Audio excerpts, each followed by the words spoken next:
Okay, I've been given the go-ahead. Welcome everyone to the March 4th Metro Human Relations Commission meeting. I appreciate all the public attendance. It's always good to see the public engaged. I just ask you to, stay quiet, and that was very quick, so thank you.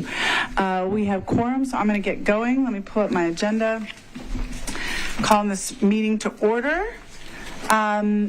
We are actually going to flip things around today. I'm sure people saw on the agenda. We're going to start with public comments just because we have a packed room. So I'm going to request, I think Katia is running back there right now to bring me that list. So we will start with that so that we can make sure to hear.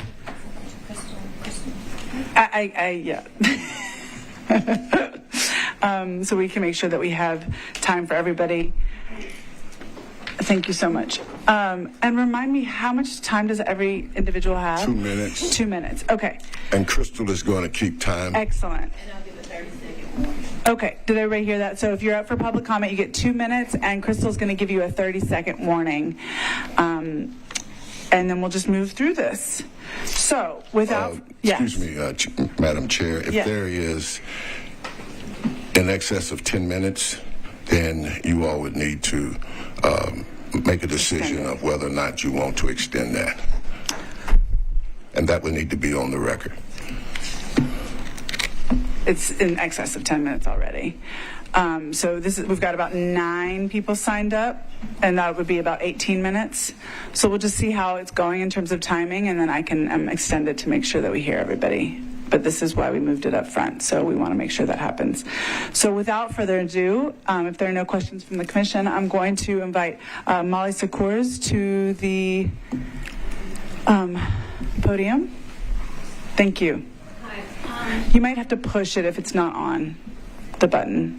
It's a little person talking. Okay, great. Thank you so much for this. I've decided that I'm going to cede my time to Tim Wise since it's so short. So if you don't mind, I'm going to let him talk. Okay, wonderful. And Tim is on the third on the list, so go ahead. And then Michelle, you'll be after Tim. I'm sorry, Michelle Flynn is ceding her time to Tim as well. I don't think I'm really going to need 6, but... Oh, I see. You're giving your minutes to him. I mean, it's very kind of Michelle and Molly to do that for me. Negotiating going on. Okay. Yeah, we're bartering for time. Okay, this is amazing. So 6 minutes to Tim Wise. Wow. I'll try not to take that much. Okay. 6. Thank you. So thank you all very much. I know that to some extent these comments that I'm going to make are comments that I probably would better aim to other people in this city in some regards, whether that's the Arts Commission, whether it's the mayor, the people in the mayor's office. And I realize that to some extent this is the choir that I'm going to be speaking to. But for those of you who, like me, are from Nashville, you have been around choirs.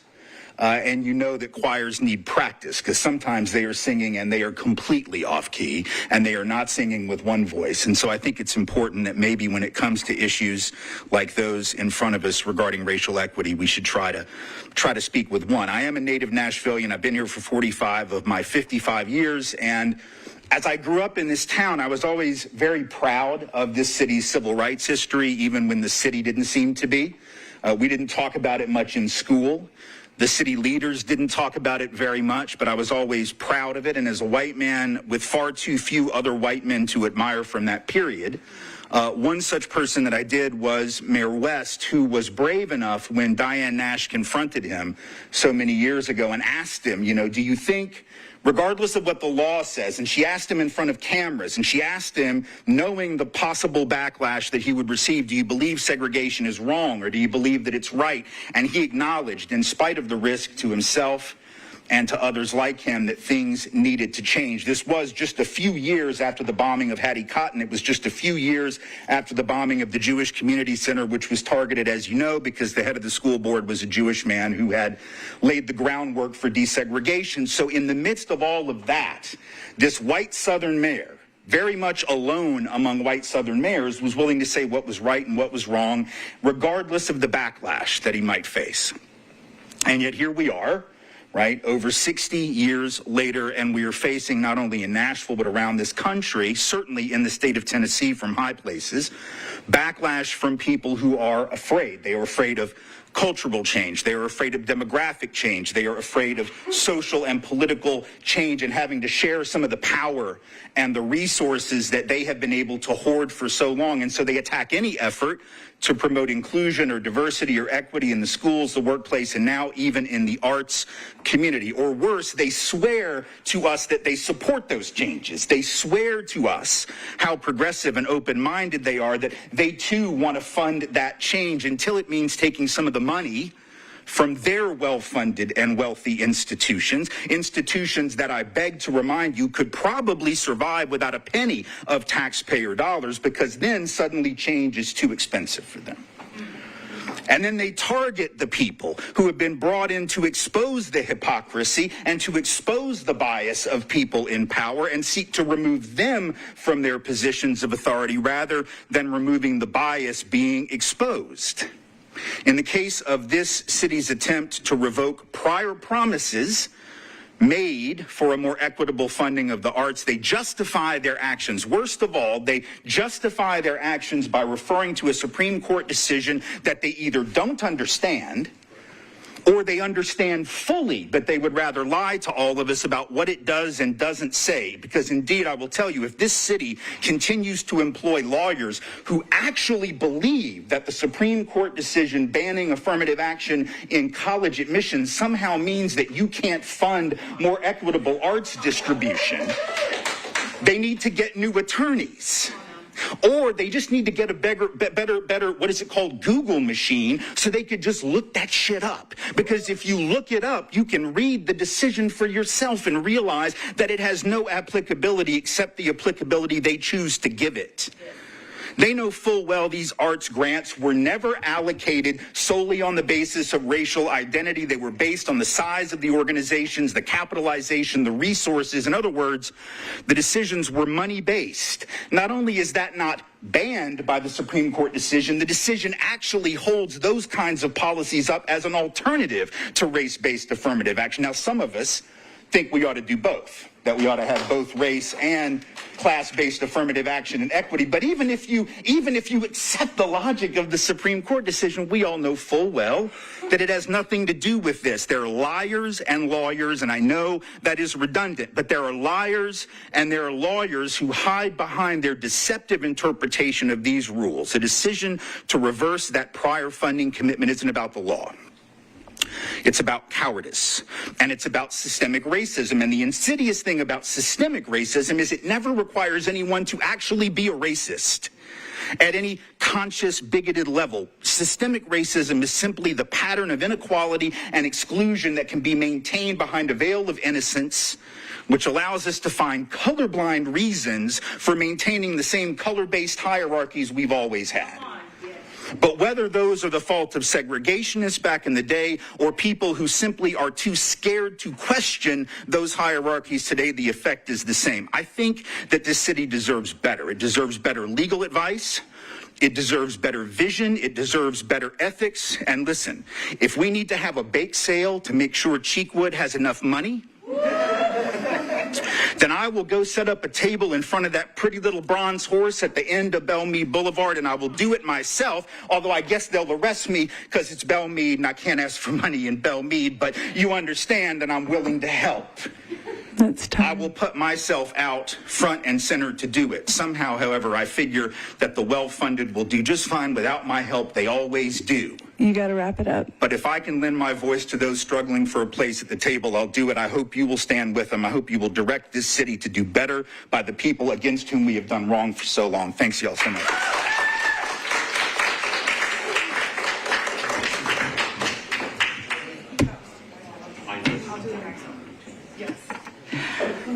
All right, so moving on. Thank you for that comment. Elena Anderson, and it's been requested that you identify yourself when you come up. Elena Anderson.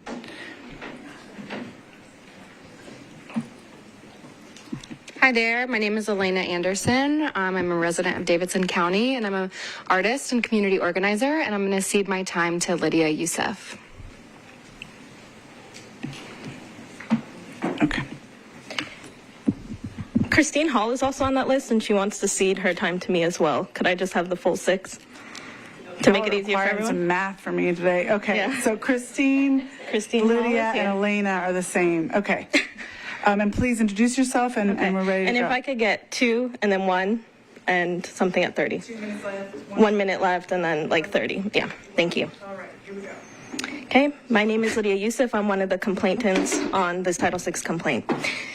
In 2021, white art commissioners, alongside director Carol Vincent, worked diligently to fire 3 women of color, and no one stopped them.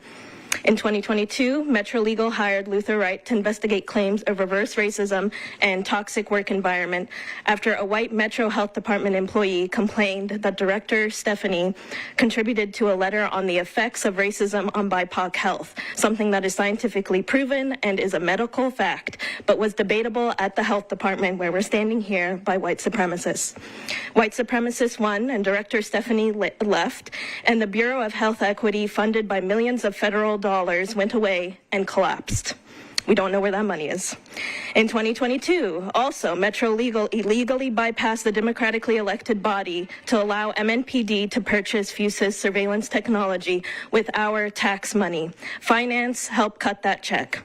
In 2022, the Community Review Board Director Jill sued Metro on grounds of racism. Another person of color working at a high level in Metro being discriminated against, and having not only that, but to spend the energy to fight against the government that should be working on behalf of the people.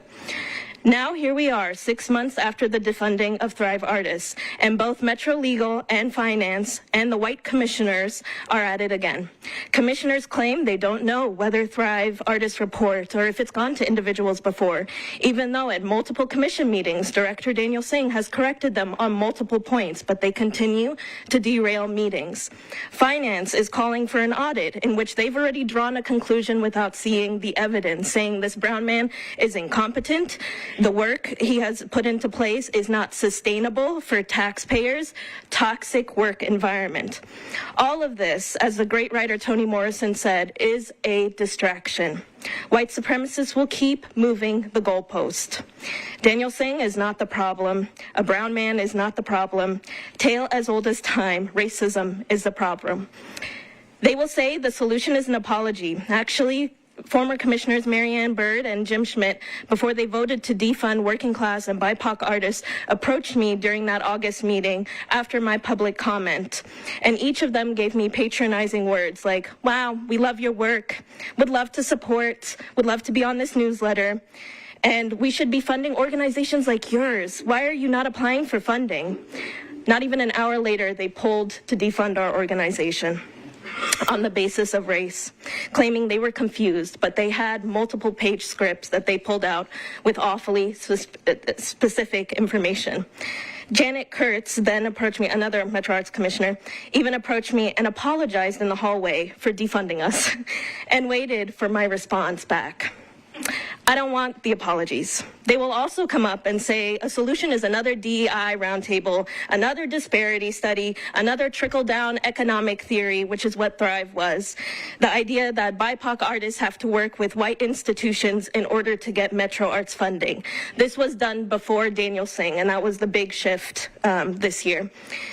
We don't want a plantation economy where diversity is that the masters are all English, the overlords are all Scottish, and the enslaved are all diverse African and indigenous peoples. We don't want white supremacy repackaged.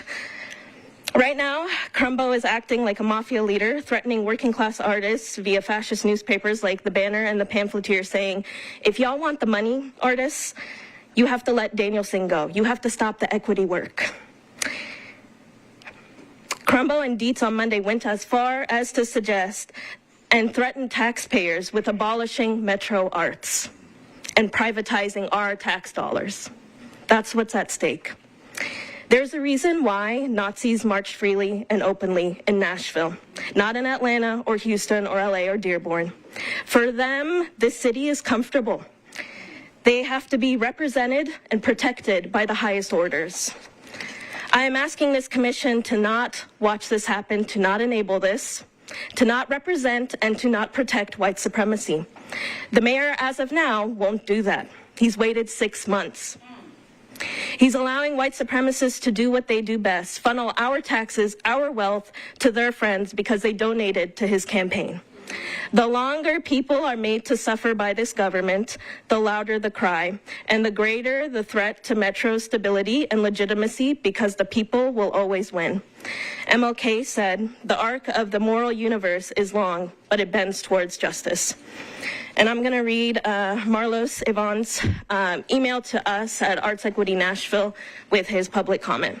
"The last Thrive event was a total debacle. To be railroaded and delayed as much as they were, to be given promises that were toyed with, modified, and taken away at the commissioner's will, and to be disregarded as we were was very detrimental to the arts community in Nashville.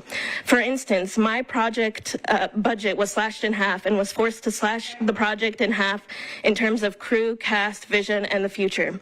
I had a plan of working with our youth so that they could not only learn more about the art, but the ones in control of running a film set alongside myself. To provide these kids in the community an opportunity to do a project of this nature would have been culturally enriching for Nashville. Yet, the powers that be played with the funding and turned us all into victims. All of the artists also lost in the end. As far as we've come as a society, I now ask you, what will you do to rectify this injustice? Will you make it right, and how so? I ask you to be great moving forward and stop treating us as expendable. We are the fabric of Nashville. We are the bloodline."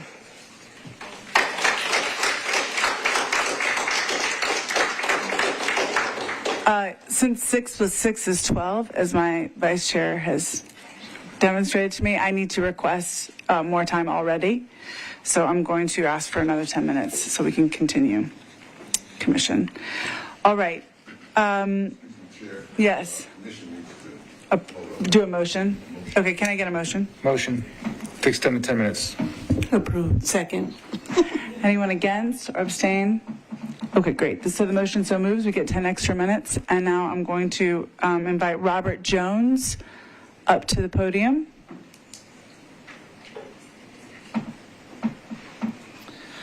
Okay. I am then going to invite Princella Smith. Yeah. It's your moment. I don't know. Please introduce yourself. Yes, ma'am. Who's talking? I'm just, okay. How long do I have? You have 2 minutes. Okay. Good evening. My name is Princella Smith. So this is I'm still kind of new to this. This is my third time telling this story for this capacity, so sorry to those of you who have already heard it. I'm a filmmaker, so we tell stories, so I'm going to tell you a story. My project is about a man named Raymond Washburn, who saved 5 people in the Oklahoma City bombing. That's what my film is about, and I'm here producing it. And I want to say that the arts community of Nashville has been very good to me. The artists themselves, the people on the ground, they've been awesome. My cast are Nashville actors. The studio I use, the sound studio, is Nashville. My musician, my score, the guy who did my score, is the son of the great Michael W. Smith, Tyler Michael Smith. He did my music. It's been fantastic. To do a story like this, I had to really dig in deep and get to know the Washburn family. I got to know Raymond and his wife, Mary Lou. I also spoke at both of their funerals, and more recently, I spoke at the widow's funeral, Mary Lou. I was very sad that she's no longer with us, but part of my sadness as an artist was that I didn't finish the film before she passed. I did feel blessed enough to tell her, hey, Mary Lou, I promise I'm going to get this story out. And she did get to see the trailer, but she didn't get to see the film. It's obviously not your fault or anybody's fault that she passed, but it's sad to me that had I received the full funding, that I would have completed the film and she would have seen it.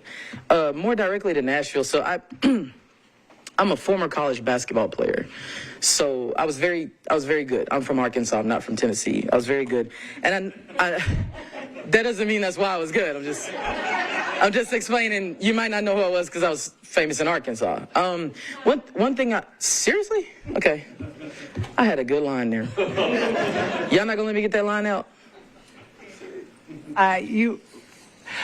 Well, really quickly. Yes, since Robert sees his 2 minutes. Okay, just 1 second also. Yes, ma'am. I saw people come in.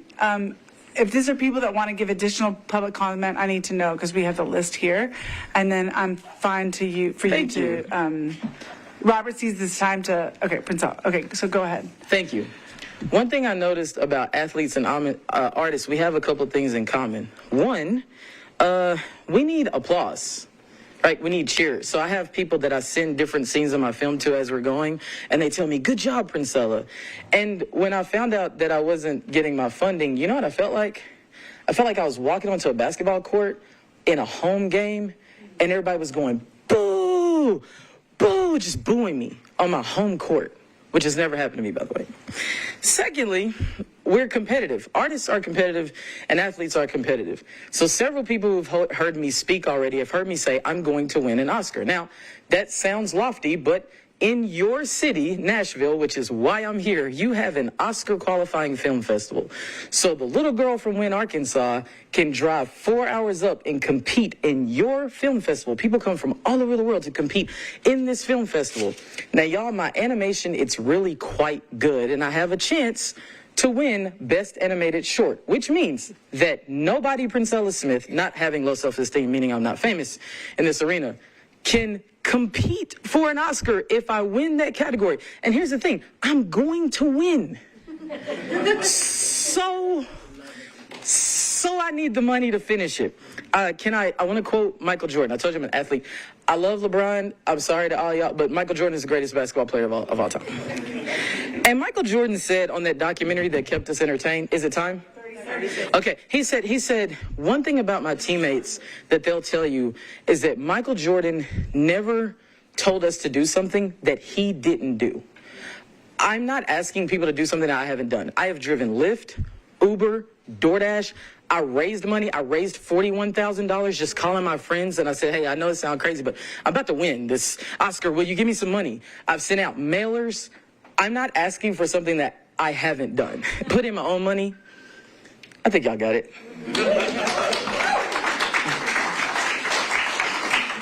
Thank you for that, Princella. I have remaining on the list, just for the math's sake, we've done 16 minutes and we've got 22 that we've requested. So we've got about 6 more minutes. I've got Matt Shaw next. Matt, if you can come up and introduce yourself.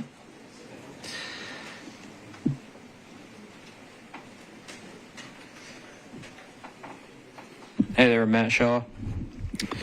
I was just thinking about, it's been about 150 years since Marx first wrote about how capitalism was developed in Britain. And basically the term that he used for this was a term called primitive accumulation. And one of the ways this primitive accumulation was achieved was through a process called enclosure of the commons. And basically what this meant in Britain at the time was there was a ruling economic class that was developing. He used a variety of legal and economic and political maneuvers to take these lands that the peasants had held in common before and transfer them over to this ruling economic class. And at that point, this was for the profit extraction of the ruling economic class, whereas before it had been for the subsistence of the peasants. And it's interesting to see how this still occurs 150 years later. I'd encourage everybody to consider that Metro Arts is one of the last kind of bastions of these commons, and this is something that people are currently fighting over right now. And of course, when this happened 150 years, well, it was more like 250 years ago, but Marx wrote about 150 years ago. This was very catastrophic for the peasants, number one, because they lost their means of subsistence, but also because they became proletarianized. So they had nothing left to sell but their labor. 30 seconds. And this also created a permanent underclass of people called the Reserve Army of Labor that the capitalists relied upon to solve their crises of over and underproduction. It's going to be a catastrophe for the artists as well. And of course, like Lydia mentioned, this is inextricably tied up with racism as well, because the over-criminalization of communities of color and such is crucial for maintaining this reserve army of labor. And of course, this is going to facilitate a transfer of wealth from these artists to mostly white-led organizations. So I implore the commission to consider that, and also to the audience, if this doesn't go your way, I encourage you to consider that ultimately, whether they like it or not, these people answer to that ruling economic class and not necessarily to us. Thank you. That's time. Okay. Technically, I only have one more name on this list. This is Craig Bardot, I believe. Hi.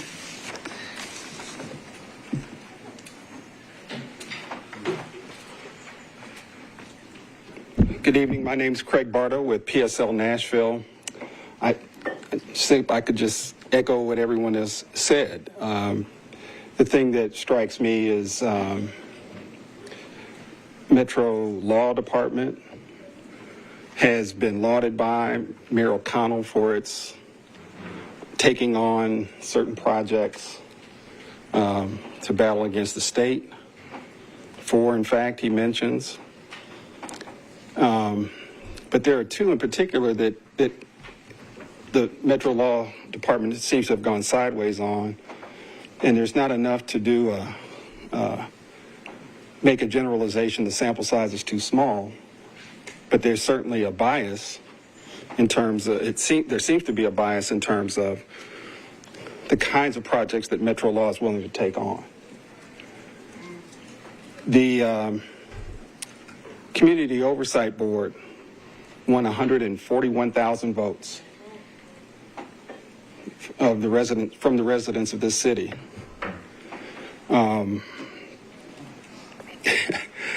And Metro Law caved. They just buckled, folded.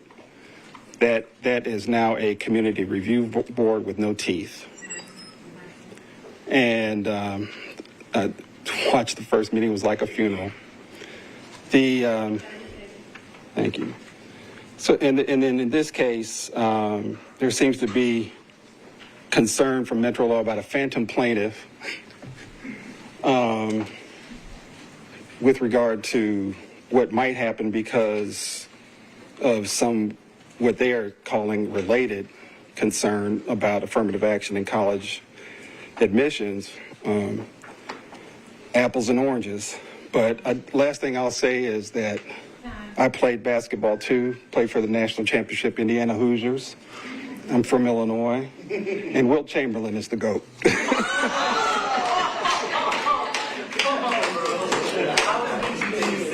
It's getting tense in here. All right. We do have one more public comment for our last remaining 2 minutes that I requested. And before Jamel Campbell-Gooch, you can come on up to the podium. I want to acknowledge the council members and the reps that are here from the community. We appreciate you coming here. I see Delisha Portfield in the front. I see Zulfat in the front, and anybody else that I'm missing. I cannot see the face. Oh, hi, Jenny. And Jenny's here as well. Thank you. Okay, thank you. Hello, Jenny, Aaron, and Joy. Thank you all for, it matters that our public representatives are here, so I appreciate it. And then, Jamel, you have 2 minutes. Madam Chair, there's also at least 2, if not more, Arts Commission commissioners that are in our midst. Apologies that I'm not seeing everybody, but thank you, Arts Commissioners, that also showed up. This is extra to what you have to already do, so we appreciate it. Okay, Jamel, you have 2 minutes, and Crystal will tell you. Yes. I'll try to stick to my 2 minutes. My name is Jamel Campbell-Gooch. I'm the organized director of the Southern Movement Committee, also former vice chair of the Community Oversight Board. First thing I want to say to the people in this room, that no one else is coming. These are the people, right? And so it's actually at this point in time where we need to start talking about how do we build a Nashville using these people in the room that better works out for everyday working class people. I know there was a mention before of the civil rights movement that my family also participated in. The way they ended segregation was bringing 5,000 students to surround the mayor on those steps and ask that mayor directly, what does he think? So I just wanted to say first is that these are the people. There's no one else coming, but with that being known, we can actually provide an offense to make sure that this point in time in Nashville, that the people actually experience a material change, because if the change is going to come, it's now. It's now. It's now. Okay, second of all, commissioners, I just want to tell y'all do a great job. But there's very few watchdogs in this community. We have, last year, District 19 made $9 billion for the state. That was a state record. We know that we're going to go past that with tourist dollars. As people that live here, we see it all the time. We see the buildings. We see the people that are coming to visit our great city. Right. So you all, as commissioners, your role goes a little bit deeper than simply sitting on a commission and a board. This ain't the board where you could just check in and out, okay? So it is you all's role, and I know it is, that makes sure that we have somebody that is watching over what is happening in Nashville so that the people of this community have the best opportunity to live, thrive, and survive as this great city continues to change. Thank you.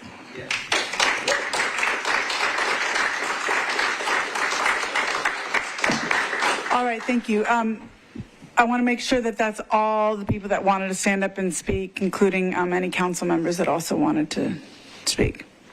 All right. If so, then we were going to move forward. Thank you, everyone that came and prepared your remarks and spoke. That helps us a lot as commissioners.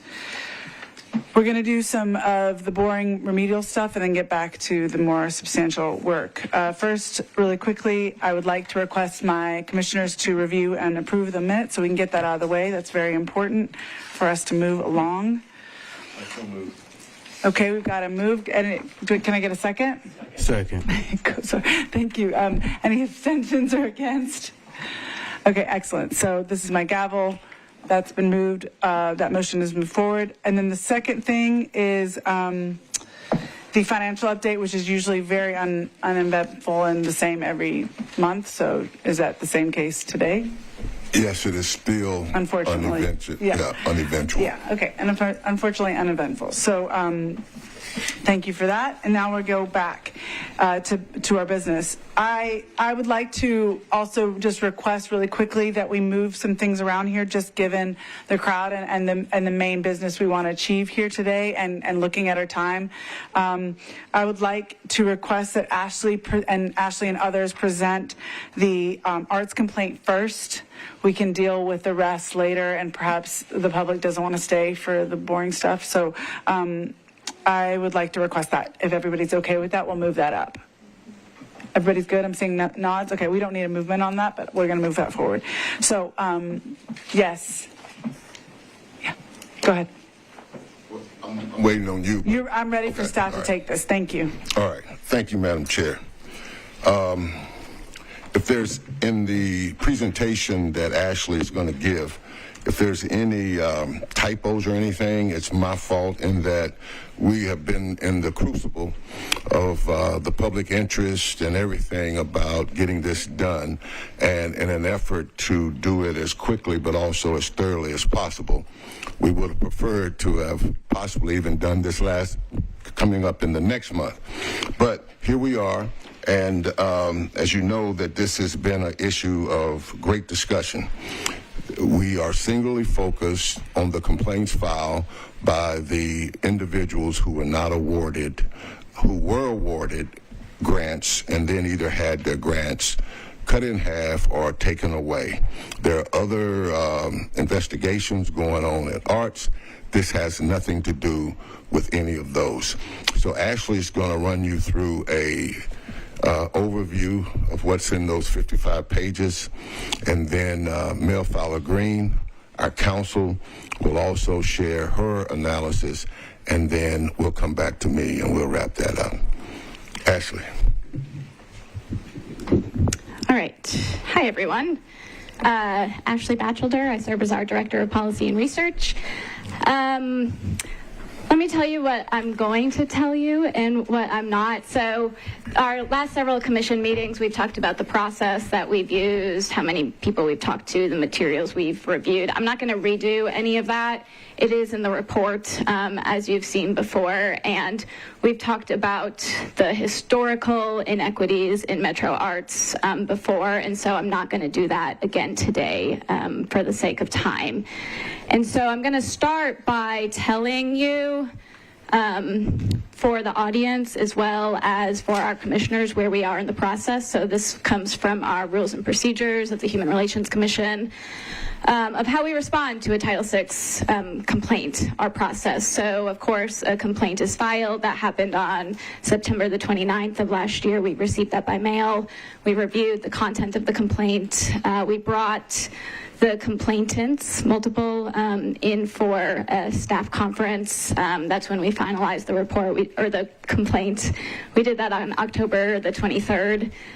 We serviced the complaint to the respondent. We did that on October 10th, so that was notifying the Metro Arts Commission. Somebody's telling me that I'm maybe not loud enough, and so I'll speak a little louder. Feel free to interrupt me if at any time I'm not being loud enough. So we let the parties know on October the 10th that we had received the complaint. I have a little asterisk here because I want to state that at the time we were asked by Metro Legal to not begin our process right away. They had concerns and potential doubts about whether this fit a Title VI framework, so we complied with their request. We were not successful in any immediate mediation between the parties, and so this is where we are today. In the report, it shows that we began our interviews on December the 4th, and so that was between October the 23rd to December the 4th that we were kind of waiting to begin interviews and such. So we're here today at the step in our process to recommend to you, spoiler alert, we believe that there likely is probable cause determination. That's for the commission to take our report. But what our code reads is that the director shall determine from the evidence submitted whether or not there is a probable cause to believe that discrimination or illegal discrimination practices exist in violation of the Metro Code. I also want to say, we've attempted conciliation as well, and I'll save the details of that for Director Tucker if he wishes to provide a recap of that. But as required by our code, we've attempted multiple efforts at conciliations with the respondents of the complaint. And so that's where we are. So a quick recap, the complaint that we received. On June the 20th, 2023, the Metro Council allocated $2 million to Metro Arts specifically to support the Thrive program, which offered equitable funding to 40% BIPOC-led projects via individual artists and smaller organizations. 1 month later, July 20th, 2023, the Arts Commission voted to fully fund Thrive recipients. August 17th, approximately 1 month later, the commission reversed the vote and cut funding to those individual artists and projects, instead funding a higher majority of white and large and white-led organizations. And so the complaint alleges that the actions on October 17th were discriminatory and that it also upholds historical funding inequities. And we had 6 complainants put their name on this complaint to start this process, but they also attached a sign-on letter of 68 additional supporters, 32 of those who were negatively and adversely affected themselves by the decisions of the vote. And so while this is from 6 individual complainants, it is about a systemic issue. So I'm going to sort of set the groundwork of what happened to get to the voting, because it's important to understand where the action started and where they got. So I'm starting in 2022 with review of community editing panels and the commission's vote to adopt a new funding formula. So quickly, community editing panels are a best practice in the arts grant making field, and that involved an application to ask community members to come work with us, not us, I'm not part of the Metro Arts Commission or the staff, but to come work with the Metro Arts on figuring out how they can make the applications and the funding opportunities more equitable. So they divided that into 2 panels. Panel 1 which included 12 editors from different size organizations, all the way from small to large, and a second panel with 15 editors of independent artists. So it was a very participatory process. Those folks had a prep packet. They started with initial staff recommendations to increase equity. They worked through the materials, proposed some changes, and then those changes were posted online for additional comments. So there were several things that were changed through that process. I'm only going to discuss the things that are pertinent to the complaint. And so those are increasing Thrive Awards from $10,000 maximum to a $20,000 maximum. The Thrive Awards are the awards for independent artists who are not necessarily part of a traditional 501c3 nonprofit. The second recommendation was also to create a funding formula based on budget size. And so that's what I have on the screen here. It created 5 budget categories: micro organizations, those with budgets under $25,000, all the way up to large organizations with budgets of $3 million or more. So you can see the smaller your budget size is, the greater percentage you could ask for in your application. And so these changes were really based on this redistribution idea. And so one of the statistics that I thought helps understand and illustrate the intention here was in fiscal year 2023, 20 large and mid-sized organizations operating over $500,000 received 80% of Metro Arts funding. This proposed model would shift that by 10%, with those 20 large and mid-sized organizations receiving 70%. And so the intention was to shift to smaller, less resourced organizations. And then I also want to point out, because this will come up later, that the proposals that were approved included what was referred to as a cap allocation that essentially said if the full ask amounts are not available, then a percentage would be assigned to all organizations, honoring organizations with an equal or greater size grant that they received the year before.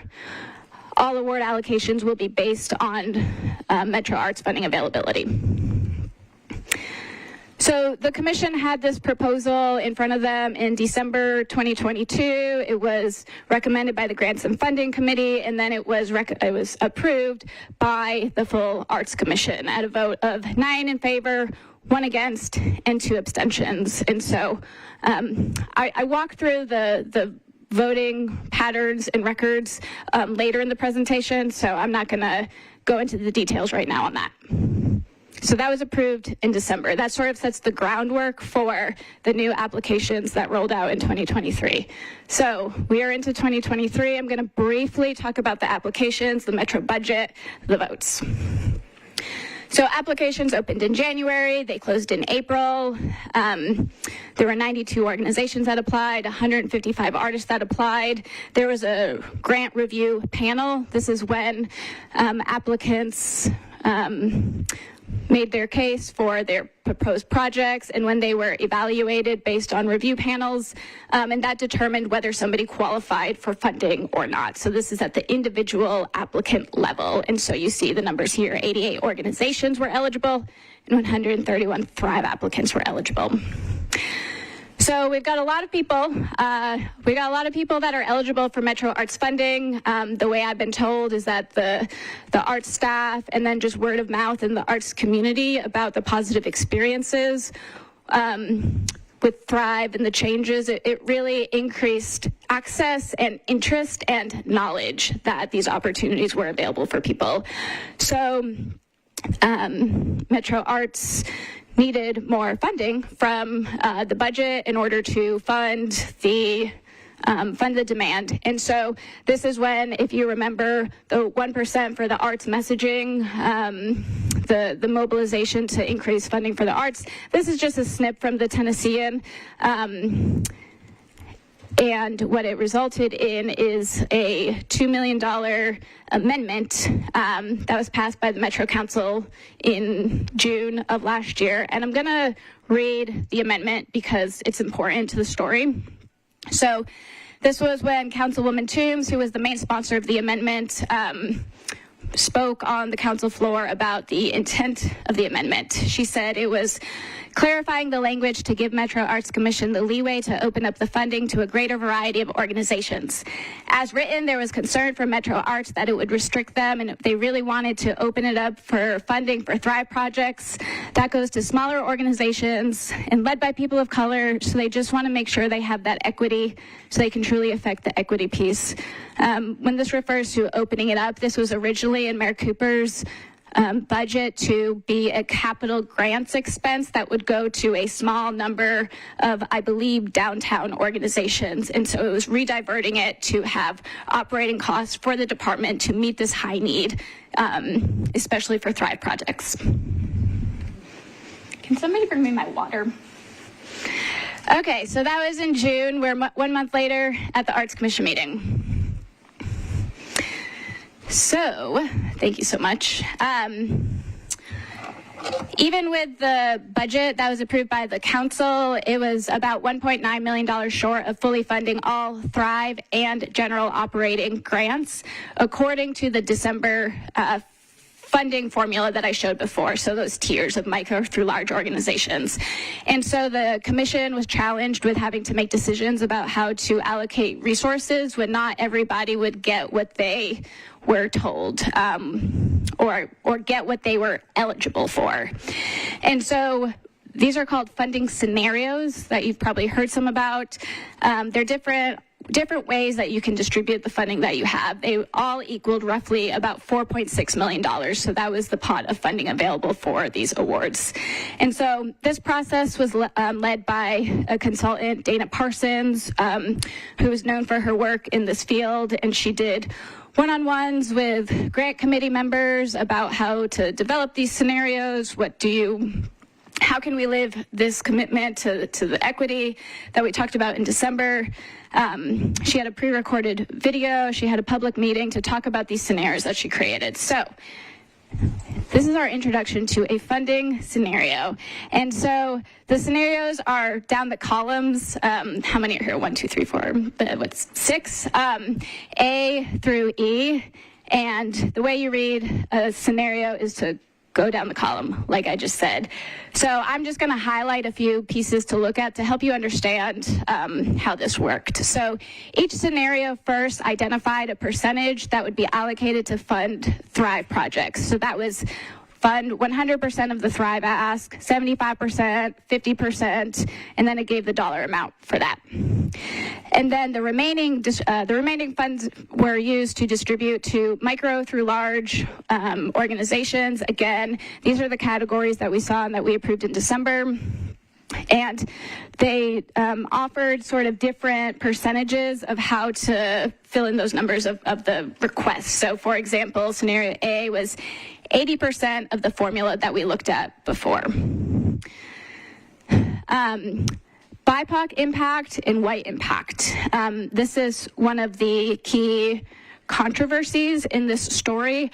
So what these numbers are is the results of a funding scenario if selected. And so if scenario B is selected, this would be the dollars that would result in those categories of BIPOC and white impact. And then similarly, each scenario labeled the percentage of funds that would go to micro, small, and medium organizations at the bottom here. And again, this was how Metro Arts was defining equity and redistribution of funds. It was based on organization size. So the commission voted for scenario A. It fully funded Thrive at 100%. And these were the votes on that. So it was 8 in favor, 3 against, and 1 abstention. Again, I'm going to jump into the votes in a minute here.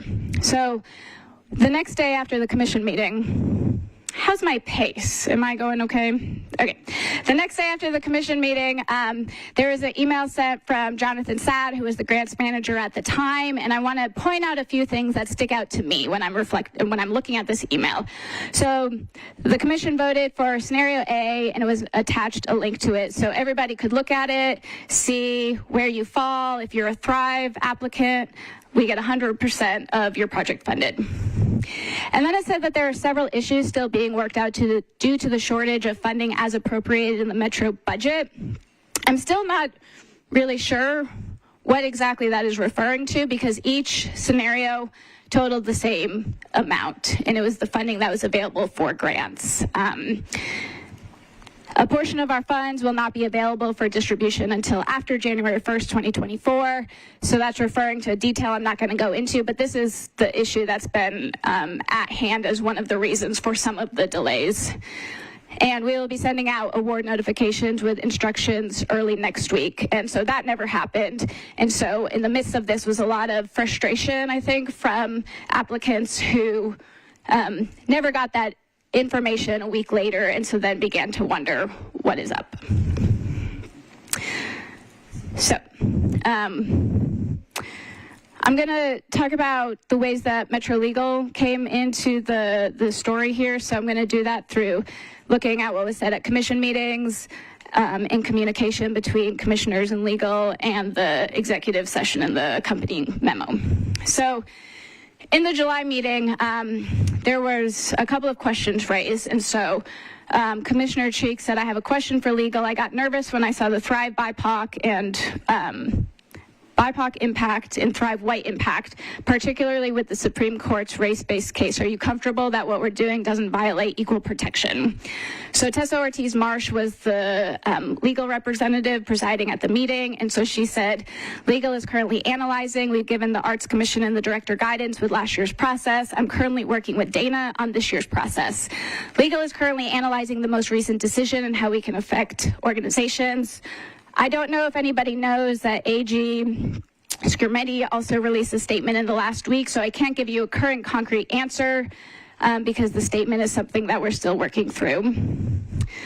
I'll just say I think the thing that we found a little troublesome in that is that that was a statement that doesn't necessarily, I think, align with the values of the city and how we want to be. And so I think we also know that things have to work their way through the courts, right? So a statement in the days after a Supreme Court case ruling doesn't mean that becomes the law, and I know how to apply it and what that means the next day, right? And so this is still the same meeting. Another commissioner, Commissioner West, said, I have a question for legal, following up on the question just asked. As you work through the cases, are there any chances we could make a funding decision and you may need to roll them back? Legal said there's always a chance we could get sued for something. That's the reality, so yes, but unfortunately, many of the recordings from the meetings, there's not good use of the microphone, and so the response is inaudible to that. But then Metro Legal comes back and says, truthfully, any decision in the public sphere can subject you to litigation. What Daniel said is that the application process has been run by Metro Legal. I'm going through with Dana now on the new editing process. It complies with equal protection, so, you know, essentially there's nothing in the application process that overtly takes race into account. So that is sufficient. That's again referring to the applications, the rubric, the scoring, and not the funding scenarios yet.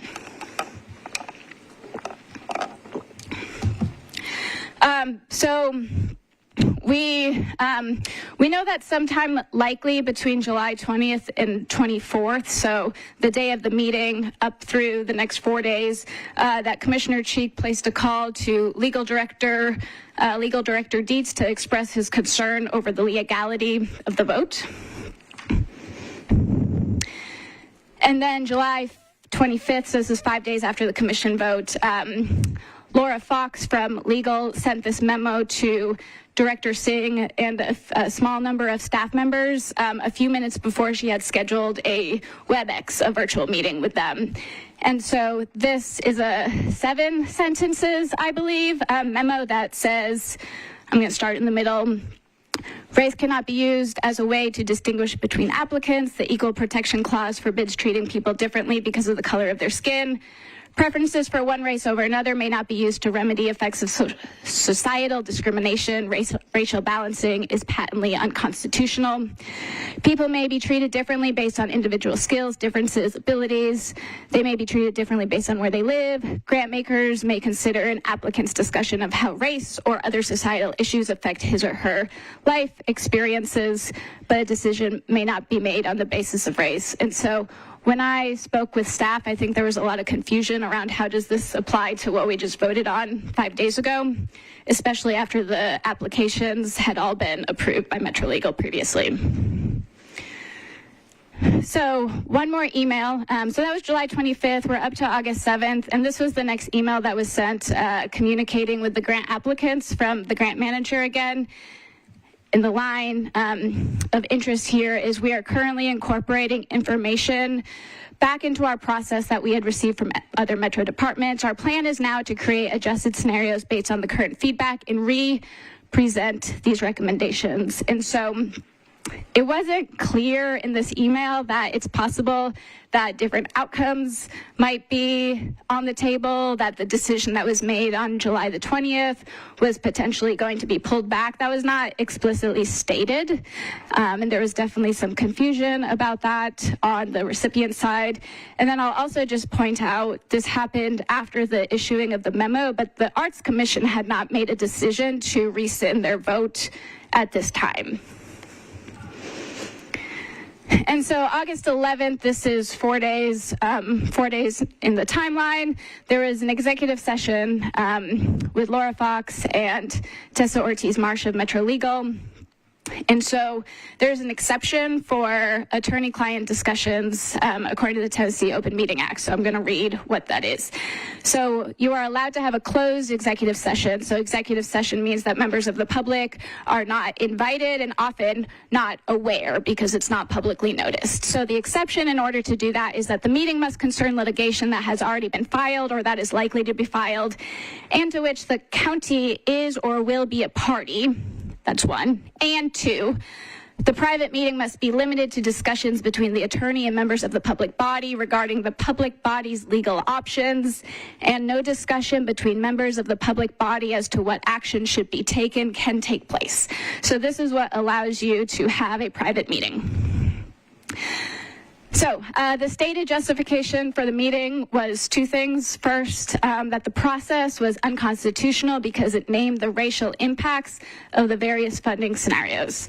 And two, it was that the discussion at the July 20th meeting could give the impression that race was used as the primary factor for determining how to vote.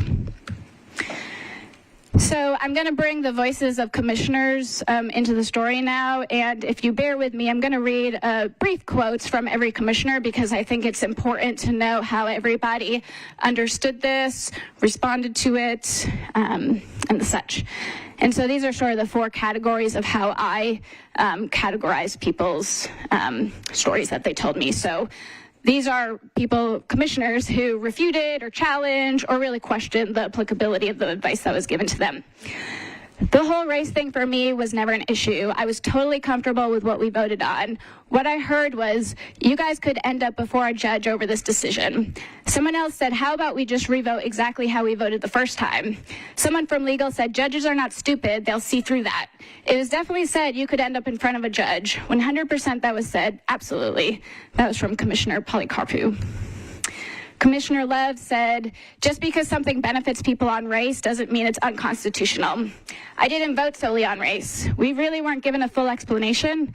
I understand it to mean that we had to rescind because the only reason commissioners voted the way they did was because it would have benefited people on race. Commissioners should have been asked if that's why they did it. Some may or may not have. Others needed time to be able to say, well, that's not why I voted that way. Commissioner Busey said, we couldn't talk about race, but okay, well, it's not about race. It's a money thing. I remember feeling so lost in that meeting about what we can and cannot do. All I wanted to do was be fair and move the needle in favor of smaller artists and not large institutions. For me, nothing was going to change, whether the word race was in there. The intent is the same. I was out of my depth with the legal jargon. She really didn't do anything to make it less money for me. Commissioner Edwards stated, I didn't agree with it at all. That's why my vote didn't change. I didn't vote based on race. We voted on sides of organization. The scenarios at the beginning acknowledged that race was referenced, but that wasn't the scenario overall. I was voting based on size and how much funding they get. I don't even remember the percentage of BIPOC percents. Commissioner, I've redacted that name, did a good job arguing with legal, letting them know is based on size. I think it was intimidating. I was like, what? It was intimidating. Trying to keep it lively for y'all. Commissioner Angelico said each scenario did have a BIPOC impact metric. We absolutely did talk about it, but it was divvied up based on size. It wasn't divvied up on BIPOC impact, even though that was part of the conversation. Also for me, seeing what the COB, Community Oversight Board, has gone through, not being able to have their own representation, that's a typo, it should say own representation, we'd have to get other representation, and I just didn't have confidence that that was possible. This next set of quotes are from commissioners who really just expressed frustration or concern. So Commissioner Powell said, legal called us in and said we talked too much about race. If someone were to sue, they couldn't determine, based on our conversation, whether we funded on race or on size. There were people trying to recommend to ignore Metro Legal, but we're volunteers. So we took the advice of the legal counsel that we actually have, and they did what we did what they said we should do. Commissioner Perez said, we have to follow legal, of course, but are we still feeling good that we can accomplish the purpose and still be equitable in how we distribute funds? I did not leave that meeting feeling that way. It wasn't that we were definitely not going to be able to accomplish it, but after that meeting, I didn't have clarity about how we were going to stay in our commitment. Commissioner Byrd said, I was highly disturbed by what we were having to do. I was highly disturbed by what we were having to do. It was completely unfair to everyone that Metro Legal had waited until after we had taken our votes to say we had to undo it. I don't think anyone questioned their opinion because it was given to us by Metro Legal. That's the way it came across. We had to do it. Commissioner Bell said, I don't want Metro to get sued or the Arts Commission to get in trouble. It was federal. We're a city under the state. Could it trickle down and affect us? We probably should have better clarified. Does it affect grants? Have there been any lawsuits on this? Anytime legal says something, we're going to try to follow what they say. They should be the ultimate authority on whatever we do. The next few quotes are from commissioners who agreed with the advice or didn't really question it. Commissioner Cheek said, I'm a lawyer and I think about things legally. I think we reconsidered our decision because the reliance on race was in the funding scenarios. We couldn't legally rely on race when making a decision about funding. The question is whether you can do something that is constitutional or not. In the United States, if you do something that is in violation of the Constitution, it doesn't matter if you can be sued, it's still a violation of the law. Commissioner Schmidt said, the discussions in the July meeting were focused very heavily on BIPOC representation and the dollars that would flow there. Legal said that we are suspect under the Supreme Court case and that we made a decision based on race, which isn't allowable. I mean, I rely on the legal experts. I'm not a lawyer, and I didn't have reason to question their interpretation. Commissioner Brewer said their advice to us was that they would have that conversation again, being mindful of where we might redo that conversation. They simply said, you know, we had been talking for months about budget sizes. You can talk about that without talking about race. I'm a lawyer myself. It all made sense to me. The last two quotes here I describe as just a little indifferent. Commissioner McCoy said, I'd like to say that I have good recall, but I was still focused on how we needed to change a very complicated formula in 4 days. Let me think. I don't really remember focusing on what she said that much. When she said that, I did not focus on what Metro Legal was saying. I don't remember the big scheme of things where Metro Legal said something. And finally, Commissioner Kurtz said, in August, they felt the language was problematic, so they recommended we vote again with the new scenarios. I really can't speak to what my state of mind was at that point. I just remember they had that conversation with us, and that was the recommendation. How we doing? Okay. We're halfway through the story. So on August 17th, approximately 1 month later, was when the commission reconvened. And so, again, I wanted to quote what Metro Legal said in the meeting. And so at this point in the conversation, a couple of commissioners had asked Legal to weigh in for the record and for the public about why the action was being taken to rescind the vote. So again, Legal Rep Tessa Ortiz-Marsh said, so the funding was, I'll also say the mics were bad. It was hard to hear because she didn't consistently keep her microphone on, so this is the best of our ability to hear and transcribe. So the funding was, I believe the Commissioner Cheek asked under what went through the Harvard affirmative action. Metro Legal reviewed the commission at the last commission meeting where the vote was on the funding scenarios. It appears the decision by this commission was centered on people's race, ethnicity, race-based factors, rather than legally acceptable factors such as skills. So legal is recommending that this commission have a new discussion based on criteria that is legally acceptable. Commissioner, does that answer your question? The commissioner responded, yeah, even though race was only one of the factors used, and the response was correct, but it came down to the vote, and it was asked by commissioners, race seemed to be the prevailing factor in decision making. So we're still in the August 17th meeting. There are new scenarios. These is how the scenarios were developed. They again categorized Thrive, organizations with budgets under $500,000, and those organizations who had received less funding over the last 25 years. And so these were the way that the new scenarios were created. They look the same, or they look similar. They're not the same, but they're similarly structured. And what happened this time was that scenario 1 failed 6-8.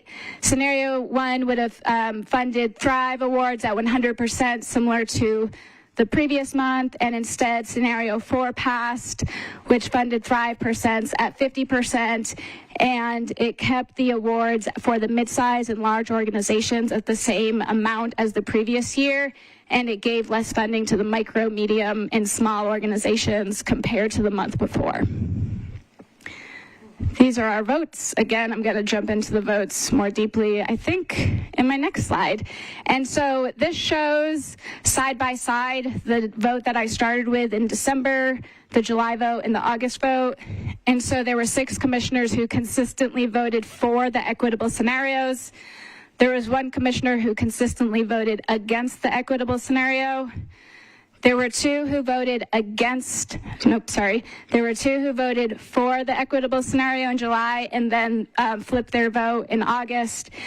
And then there are 5 who just had absences or abstentions. And so, again, I think it's important to read quotes from every commissioner who played a part in making the decisions on this. And so I'm going to go through the quotes in these categories that I just described.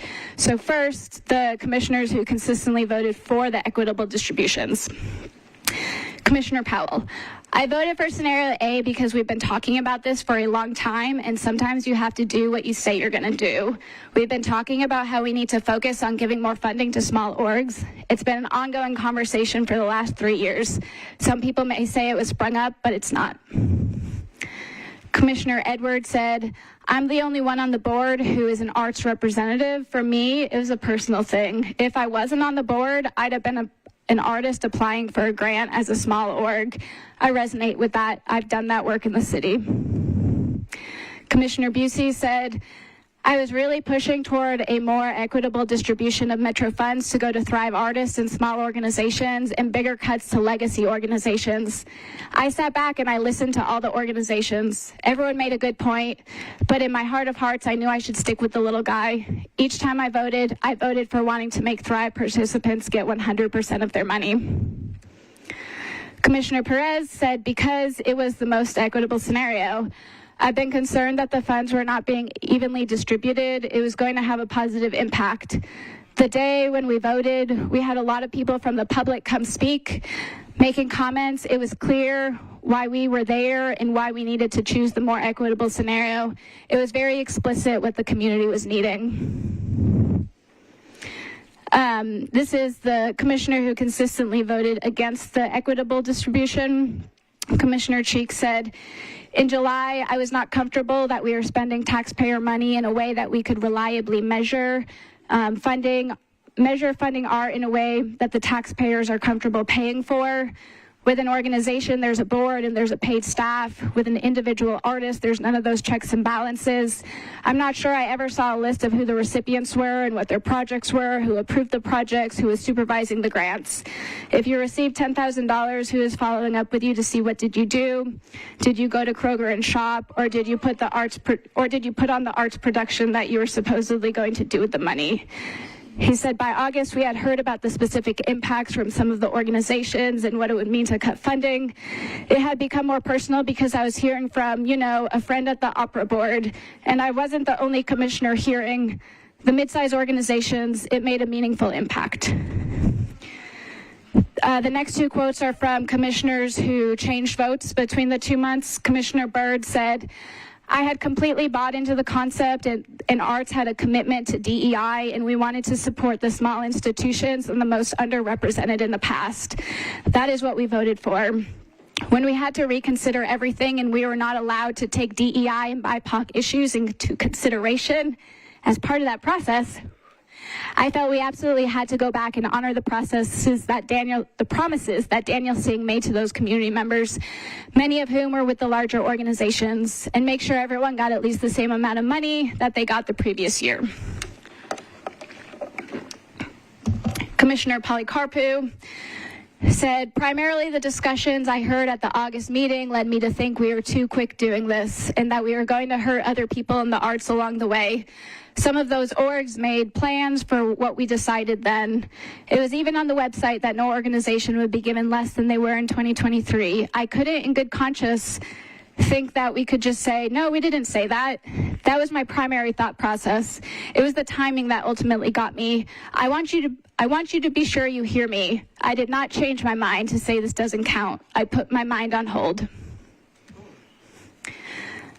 These last few ones are from commissioners who either abstained or had absences. Commissioner Kurt said, if the goal was to offer more funding to Thrive, there were other scenarios that accomplished that same goal while still looking at the arts community overall. Scenario 4 gave Thrive grants a 5 times increase, which is a phenomenal amount. Most companies only go with 3 to 6% increases in funding, 3 to 6 funding increase in any department. Commissioner Bell said scenario 4 still gave something to everyone and still honored what we said we were going to do, the commitments that were made way before my time. In my mind, trying to spread it to as many organizations possible would be the best for the Nashville community as a whole. Commissioner Brewer said, in the end, we decided we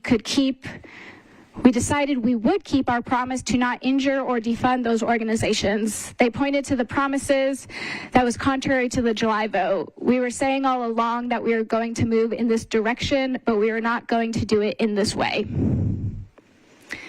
Commissioner Schmidt said, I thought it was more balanced and lived up to some promises that were made to organizations across the city. It greatly increased the amount to Thrive by 3 or 4 times the amount of funding, and it went to 3 or 4 times the number of artists. I thought we need to look at a more phased-in and incremental scenario that would move toward funding Thrive and hold harmless others for a year and give them time to budget and deal with incoming cuts.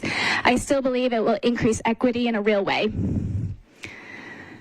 Commissioner McCoy said, Jim Smith was the former chair. He said, I don't know why we're pitting arts agencies against each other.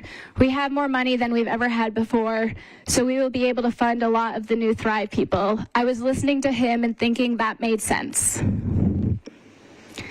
Okay, those were all the quotes. And so I just wanted to sort of provide context for a couple of the things that you heard there. Again, the cap allocation that amidst these changes that were approved in the December meeting, it was stated that organizations would receive the same grant that they had received in previous years if they were already in the funding pipeline. Of course, it said that this is available based on funding availability as well. And then the commissioners who referenced the increase in Thrive, what they're discussing or referencing is the increase in Thrive recipients, but not the increase in the amount of funding to Thrive recipients. So it went from 22 artists to 101 artists, but the amount stayed the same. And so this is just sort of a side-by-side comparison of what passed in July to what passed in August. So, Thrive Awards again, 100% in July, 50% in August. And then you can see that the percentages are smaller of the budget ask for small, medium, and micro organizations in August than what they would have received in July. So I'm going to hand it over to our council soon, but not yet. I'm almost done. We have a few outstanding questions about Metro Legal's involvement. So it hasn't been clear how the higher education setting is applied to Metro Arts. We know that the advice is not, I think we know that the advice is not uniformly applied across Metro departments. There haven't been sufficient answers provided as to how arts organizations are adversely affected under the Equal Protection Clause. We believe that there was questionable justification for the closed executive session, since we never heard of who had standing to sue or who was threatening to sue. And we believe that the role of Metro Legal was poorly articulated and potentially overstepped. And so what I mean by that is that the Arts Commission is the authorizing body of their policy decisions, and Metro Legal is an advisor. But some of the quotes might lead me to believe that that boundary was overstepped or pushed. And so, based on everything that we've reviewed and we've talked to, we do believe that there is an appearance that the legal memo and the executive session were used by at least one commissioner who did not support the outcome of the July vote to advocate for a revote. And so I want to read one quote from Commissioner Cheek. So yes, they eliminated the offensive words referring to the BIPOC impact and white impact, but the underlying analysis involved race probably. I can't imagine that they went back and redid it, but by then, I think that some commissioners were looking at this differently. It became, what is our funding doing to arts in Nashville? And less so about the philosophical shift from funding individual artists. That question became less relevant in some people's mind in the second vote because we were looking at the actual impact of funding to arts organizations. And so, in other words, the legal intervention provides the opportunity for a redo. And I point to Commissioner Byrd, something she said to me as well.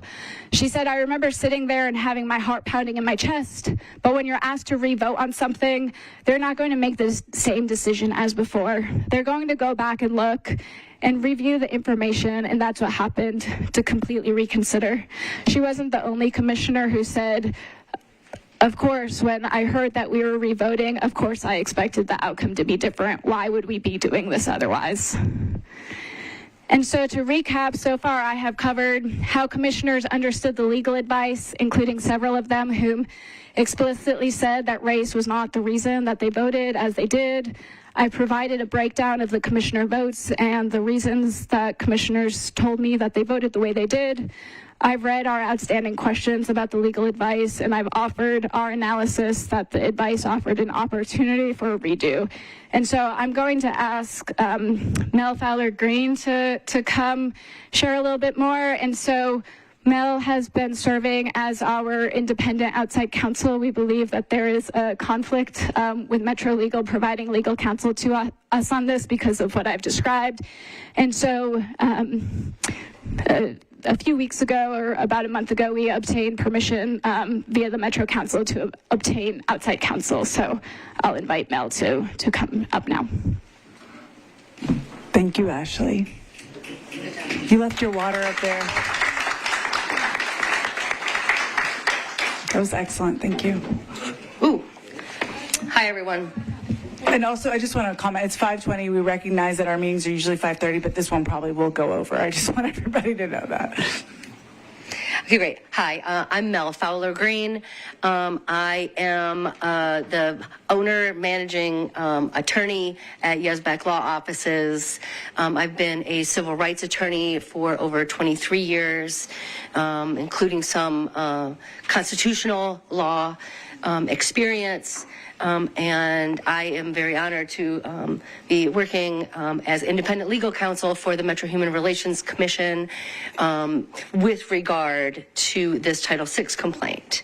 I've provided the MHRC with a legal memorandum answering 3 questions and they've decided to make that legal memorandum public. It's part of the packet, and so you can see my full legal analysis with regard to the 3 questions, 2 that I'm going to talk about today, but I'm going to truncate some of my legal analysis here.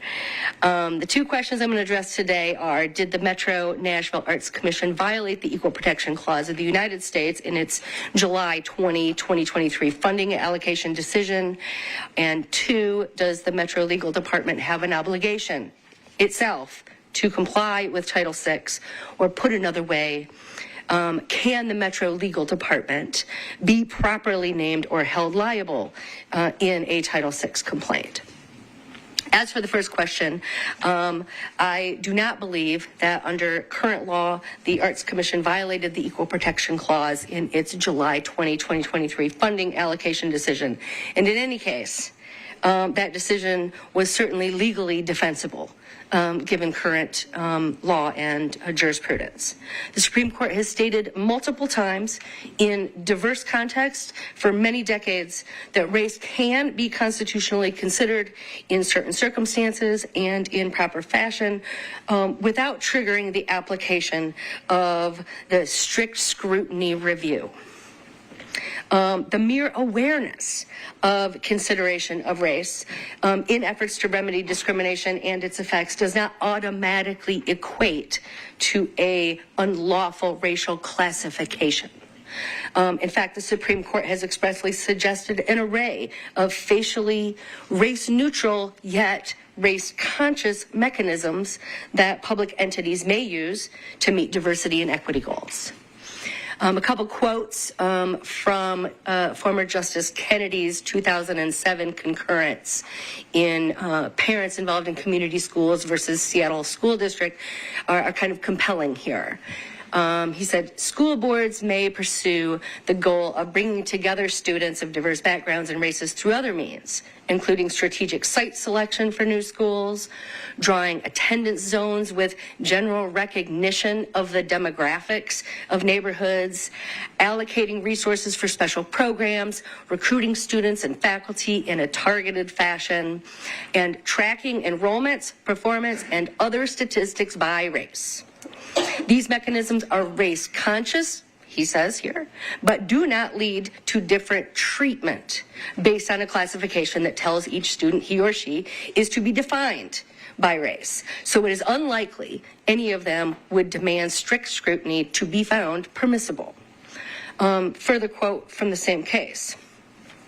Executive and legislative branches, which for generations have now considered these types of policies and procedures, should be permitted to employ them with candor and with confidence that a constitutional violation does not occur when a decision maker considers the impact a given approach might have on students of different races.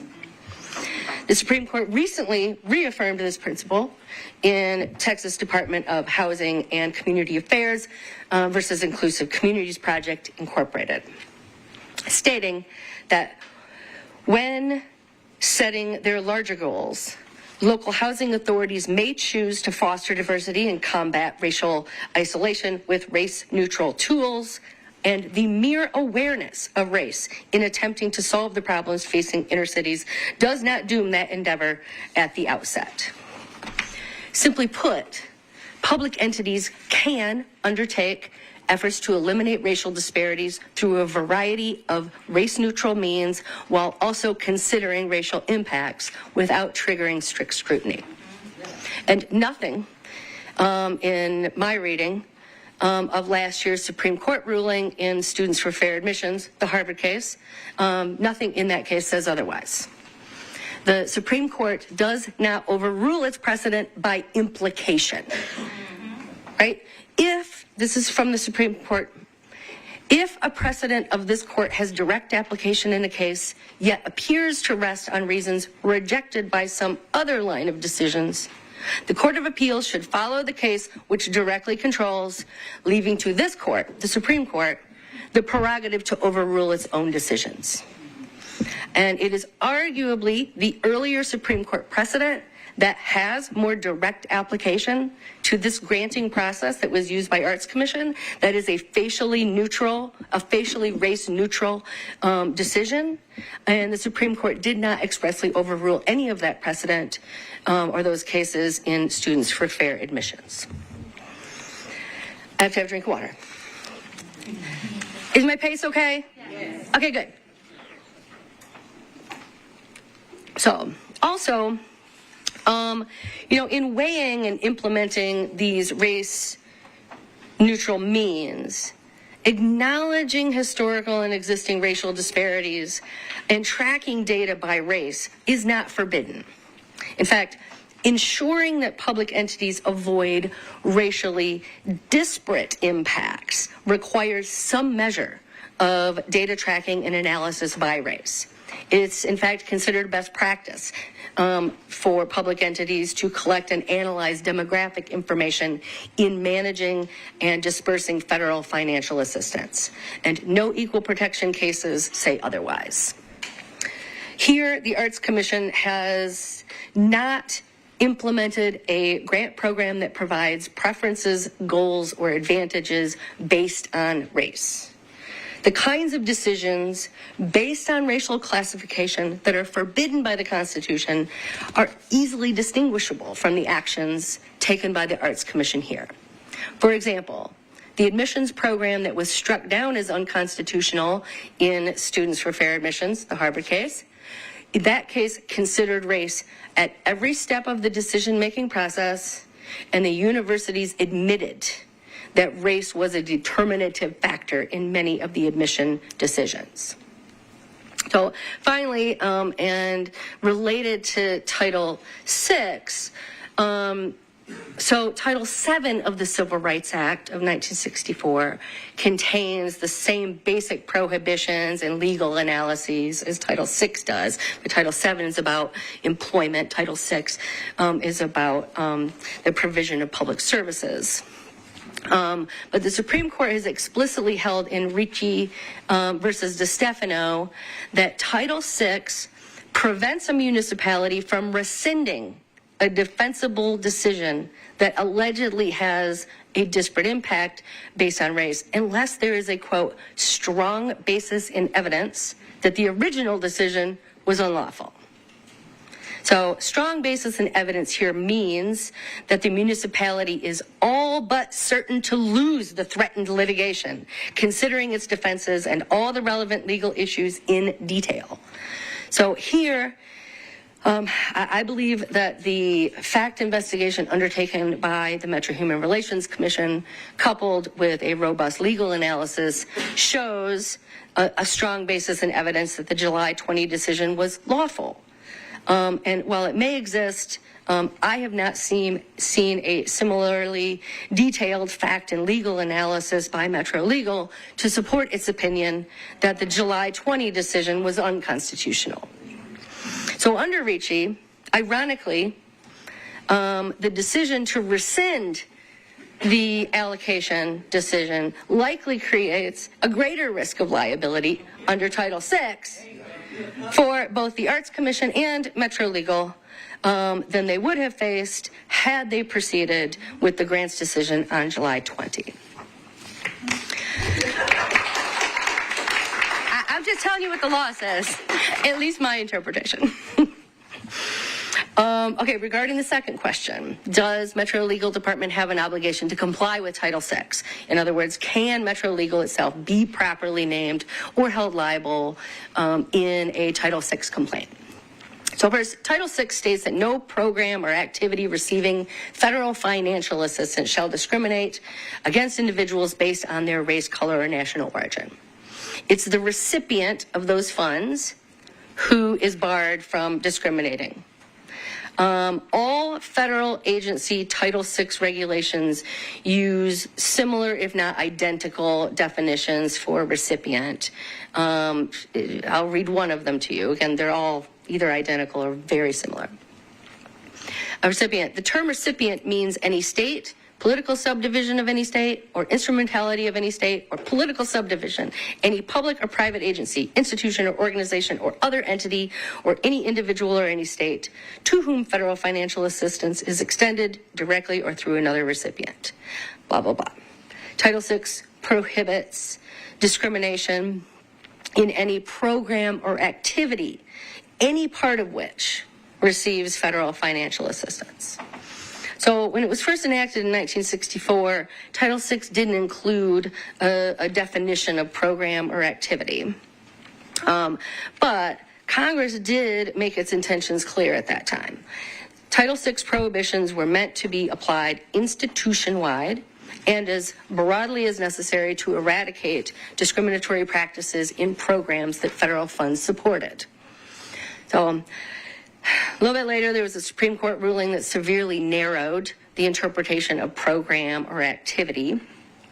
That was Grove City College versus Bell case in 1984.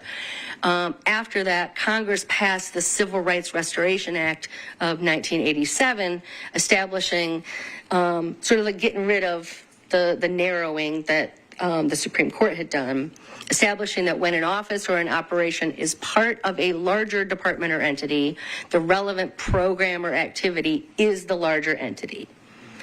And a quote from the congressional record, I think, is clarifying. When any part of a state or local government, department, or agency is extended federal financial assistance, the entire agency or department is covered. If a unit of a state or local government is extended federal aid and distributes such aid to another governmental entity, all of the operations of the entity which distributes the funds and all of the operations of the department and the agency to which the funds are distributed are covered, right? So all of the operations of Metro Arts are covered because they receive, mostly through the state, federal financial assistance and therefore must comply with Title VI. So a major question then is what is the full operations of Metro Arts? And I'll come back to that question.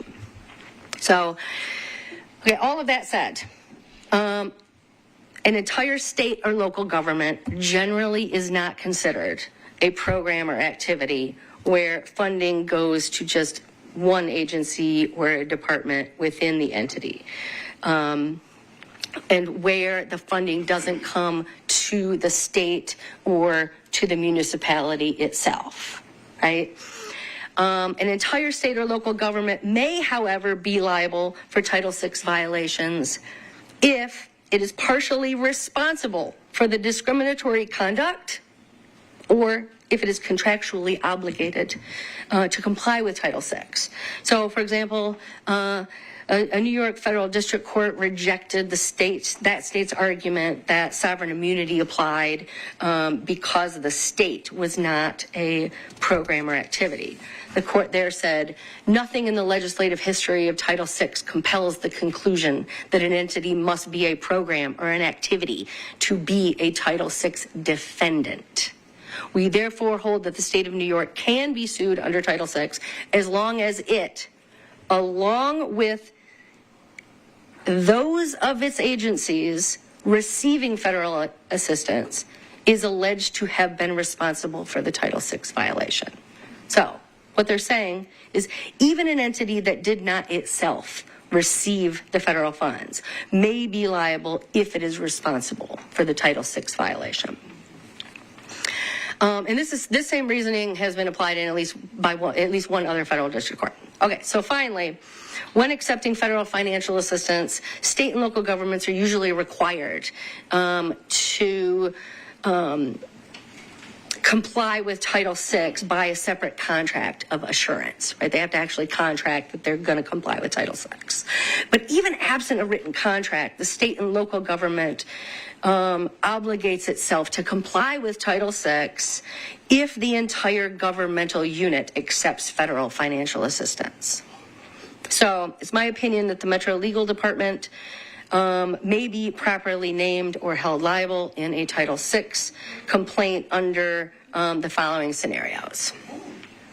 Where Metro Legal is determined to be part of the, quote, operations of the department or agency to which the federal funds are dispersed. Given the integral role Metro Legal plays in the various departments, particularly with regard to the acceptance of federal financial assistance and in the policies governing the distribution of the funds, this is a possibility. Also, where Metro Legal is found to be responsible for the discriminatory conduct. Metro government itself may also be liable where Metro government as a whole is obligated to comply with Title VI as a result of a contractual assurance that Metro government has made, or by having accepted federal funds. While I haven't done an extensive search, Metro government may have obligated itself to comply with Title VI by accepting funds through the Department of Treasury, particularly during the COVID pandemic, or through any number of the formula or block grants that are awarded to the city to support activities across departments. So I think it goes without saying that, what I'm saying here is, I've answered this last question theoretically. I'm not saying it's my opinion that Metro Legal is liable for the Title VI violations here, merely that there are several contexts in which it could be, along with Metro government, it could be found liable here. I think that's the bulk of my statements today. I know nothing about being a lawyer, but that was excellent, so thank you very much. Thank you for your patience. Okay, and Ashley is asking for more time, so we will. No, I promise I'm just going to wrap us up here. So thank you, Mel. I do just want to say we have more information beyond just this in our report. You might have thought that you just heard it all, but we've got a little bit more to say still. Not telling you now, but on the screen here, particularly the complaint asked us to look at conflicts of interest and how they operated in this case. We are not the body to adjudicate any potential allegations of ethical conduct or of conflicts of interest, but we reviewed the information that is available, and we sort of just raised some questions that we think are important for us as a city to answer and to think about as demonstrated through this case. So definitely look at our report. You haven't heard it all just yet. So this brings us back to where we are today in the process. We've just made our case of why we believe that there is a probable cause determination. The next thing in our process is for this commission to decide if you'd like to hold a public hearing, which would be held before 3 commissioners to serve as hearing commissioners who would work with staff on next steps. Oh no, I am missing the last slide, which are our recommendations. I sent myself the not final copy. We do have five recommendations, I believe, and I'm going to pass it to Davey to read them from his seat so that I don't get them wrong. They're the last page of our full report. First, I want to say, Madam Chair, I just want to celebrate the staff, the small but mighty staff of MHRC, and all of the diligent time and work.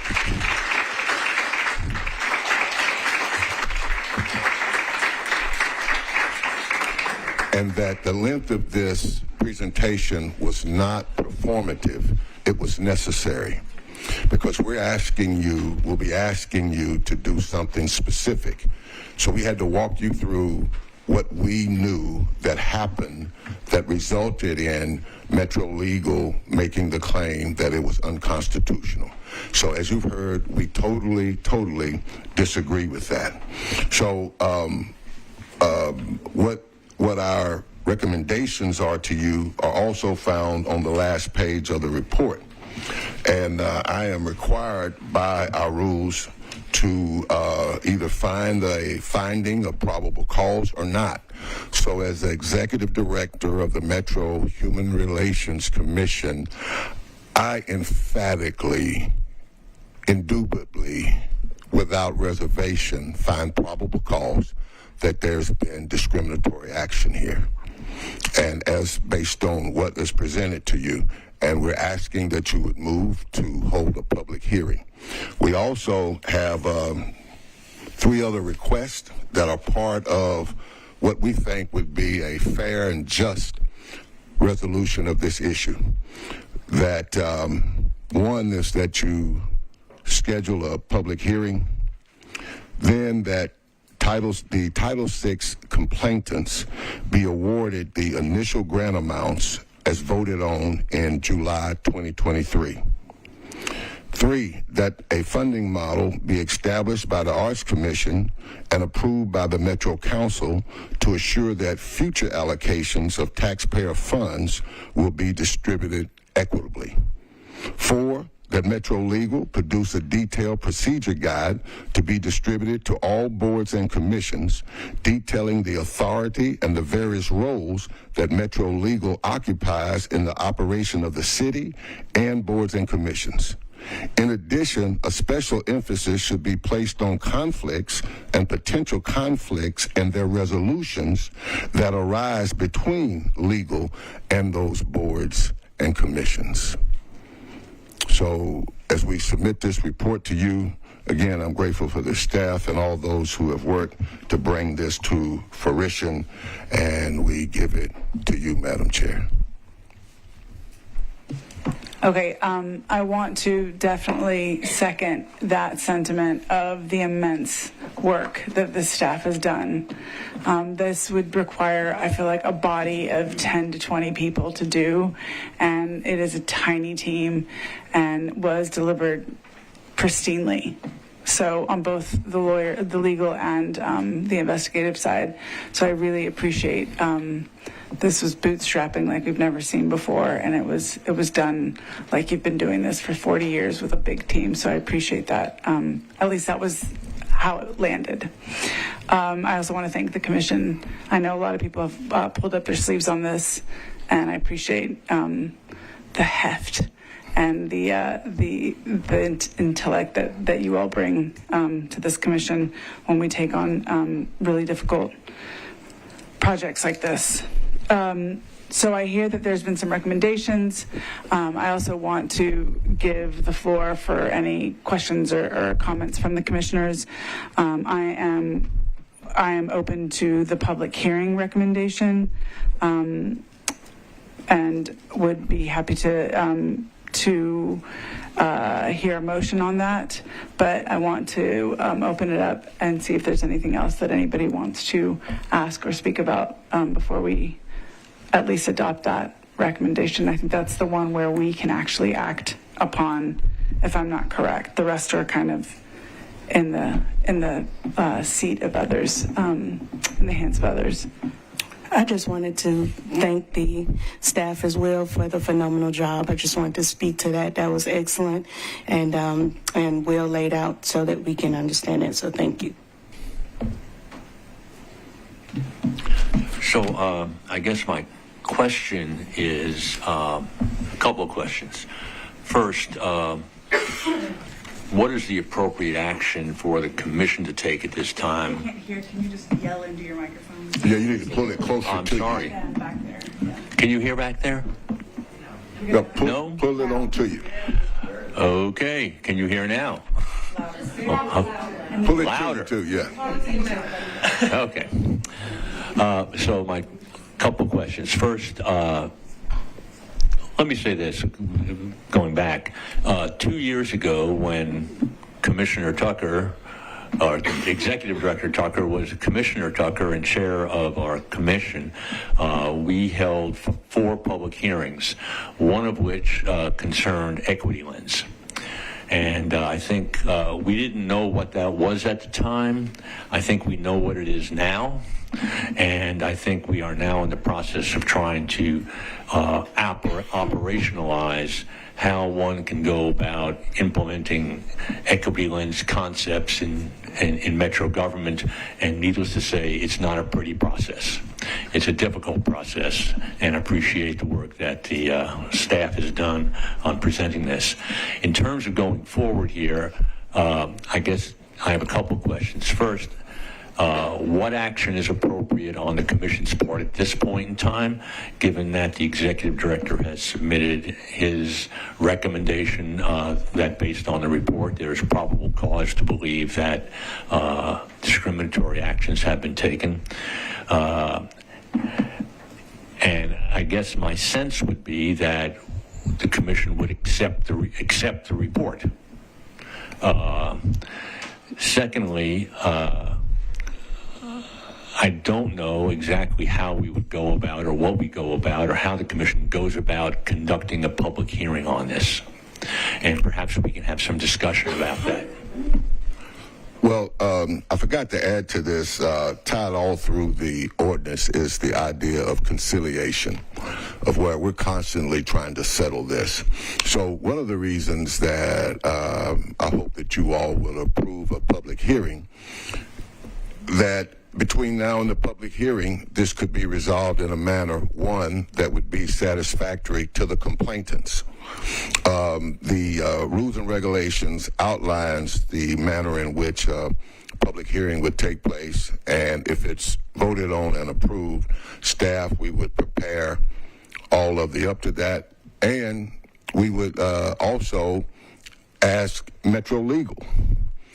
Is that's also part of what they are to help the boards and commissions with. So we have it in our rules and regs, excuse me, but we would also confer to make sure that we would do that.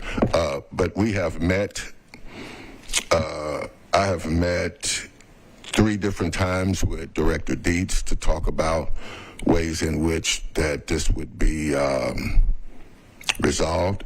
I've also met with Finance Director Kevin Crumbo. Also had a meeting with Laura Fox, Derek Smith, and I was accompanied by Commissioner Trauber. So we've talked about how to conciliate a equitable resolution. We've not reached that point yet, but we're still open to talk about it. But I believe that one fundamental principle ought to be non-negotiable is that the complainants need to be made whole.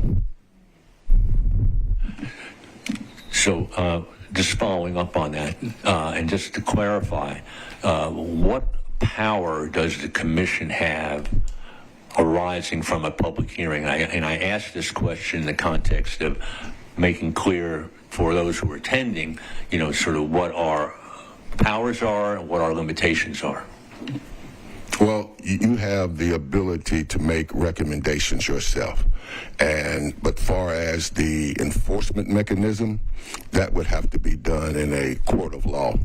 And I would hope that even after a public hearing where it is not resolved in an equitable way, that this commission would push this issue even to a court of law.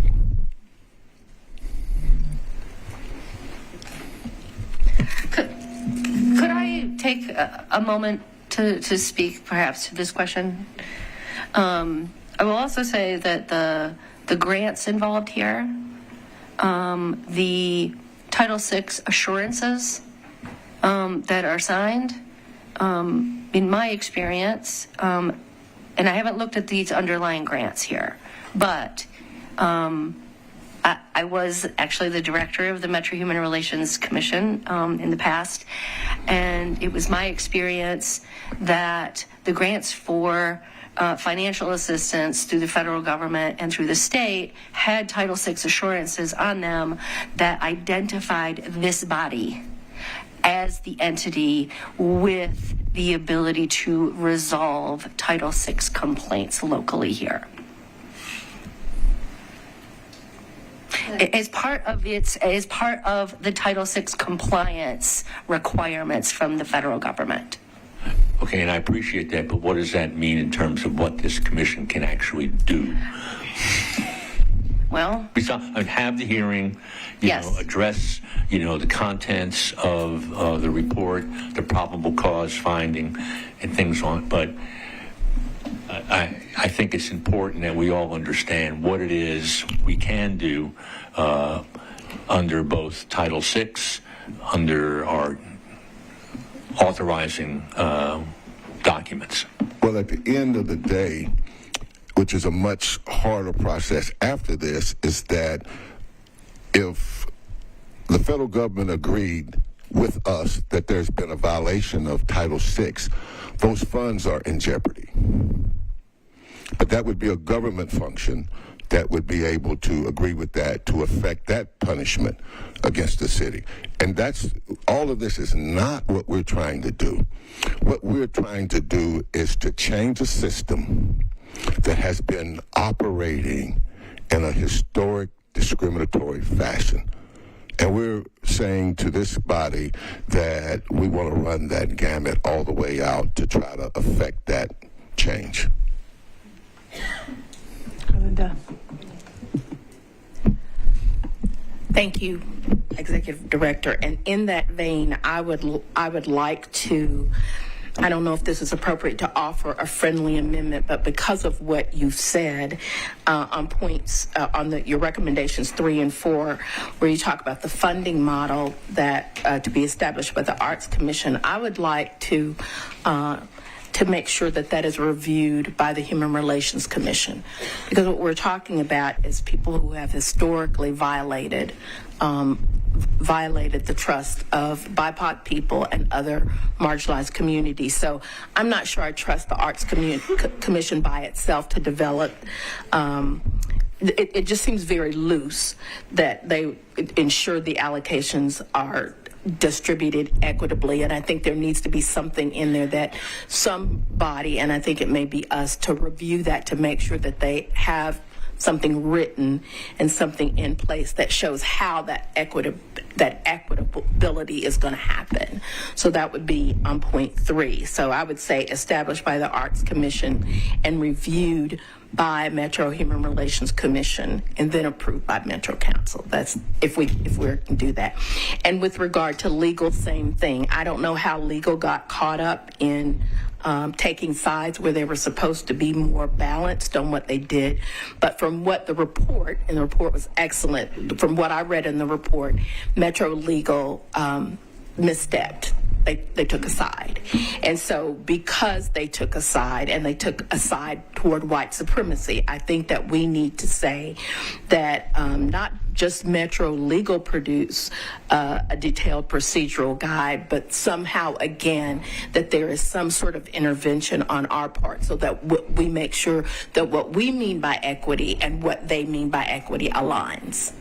I'm not trusting anybody right now to have the lens that we have. So those two things I would like to add, if you'd be willing to do that. Well, yes, Commissioner Burton, but I think it'd be more appropriate if you all acquiesce to having a public hearing and that you all conclude that there is probable cause that would be the place where that would go. Oh, didn't I say that? I think we should have a public hearing. Charles. So I just have a follow-up to Irwin's comments about the hearing, at least per Metro Code, related to our powers and duties.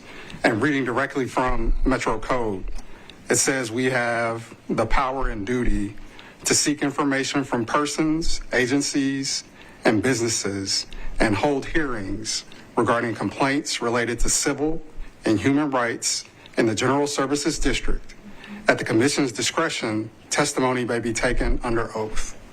So I interpret that to mean if we hold a hearing, we have the ability to call people to testify before us, and that testimony must be taken under oath, which to me would mean we could call any of the parties listed with Metro Arts, the Commission, the Director, and any of those parties in Metro Legal that had involvement in this matter. That's my interpretation also, Commissioner Tarver. Gemma. I guess I just want to get to the when you asked about what are our recommendations and if it's including the money. When do they get the money? Because that's really what they're here for. You know, they want to know where's the money and when do we get the money, if that's the case. No matter what Metro Legal has done, which it seems like it's definitely some things out of order there. But if we go back to the drawing board and go by the July vote that made the recommendations, what happens in that situation? Do they have to continue to wait until we have a hearing or what? Well, no, I think the authority of the Arts Commission it's its own authority. Okay. They're already in the process of this year's grants. The last vote, which was the August vote, that stopped this process is their official vote. Okay. Any questions about the legality of that is outside our scope, and we didn't look at any of that. And then one follow-up. With the comments that were made by Metro Legal, that's really, that's disturbing to me personally. So if it's happening with one agency, what is the likelihood that it's happening with other agencies? And this is who says, we rely, now I don't mean to throw you on the bus, Matthew, but we rely on Matthew to give us input on what we're saying here around the table, that it's okay, are we following the rules and the codes? And then we'd have brought in another lawyer to make sure that we are following, we're having to go get a lawyer to make sure what we're doing is up and up. We need to have Metro Legal under some type of scrutiny, more so, to figure out what's going on and if this is problematic, not just with one agency, but with other agencies. Maybe that's what we should be having a hearing on. Yeah, that's all. Yeah, and I want to just respond to that. I think, like Executive Director Tucker said, the goal is to make these people whole, and I think that means getting their money that they were originally allocated. And so what tools do we have to get it there? Because what I'm understanding is a conciliation hasn't worked, and we were hoping that that would work. And so what else do we have? We've written this report, incredible investigation, that hasn't brought in anything yet. So what's next? And I think it's up to us as a commission to determine that, essentially. We've done incredible work in terms of this investigation and to bring everything out, but this is yet to bring a resolution to it. Yes, Marcus. In Charles' scenario, if we called a hearing and called somebody for questioning, are they obligated to show for it? No. Go ahead. According to the rules and regs, it does provide a way to request a subpoena that would ultimately end up in Chancery Court. We're not clear how that applies, in that the state, in its attempt to destroy the COB, took the subpoena power away from them. And at that time, if I'm not correct, Metro Legal interpreted that as applying to all boards and commissions. Well, there was a workaround put in place where there was a process whereby a board or commission could go to the council for the issuance of a subpoena. We just want to get that said like that in a proper document, and that we were part of all of that when it happened. And just for clarification, I guess in response to the question about when the Thrive artists could get their funds, it seems to me that that can occur a couple of ways. The first would be Metro Council could do that, and the Arts Commission could do that. I'm gathering from what you've shared with us, Director Tucker, that isn't a process of being discussed through a conciliation process. But unless there's some agreement there, or unless the council acts, we don't have the authority. The commission doesn't have the authority to order. No. Okay, I just want to be clear. We don't have that authority. We have the authority to make findings, to state that discriminatory conduct has occurred, that it needs to be fixed.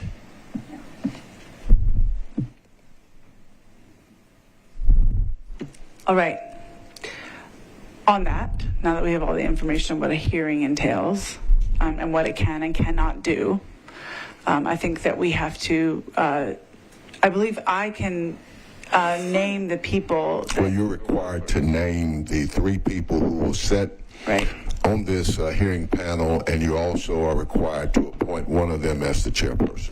But do we need a vote to determine whether we're doing a hearing? Yes. Okay, so then can I hear a motion for a hearing on this issue? I motion to have a hearing. A second? Second. Anybody against?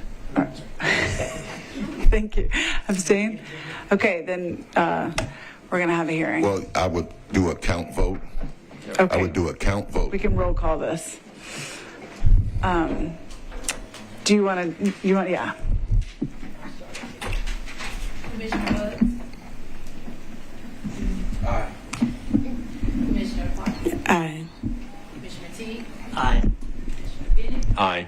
Commissioner Trauer? Aye. Commissioner Apple-Falsey?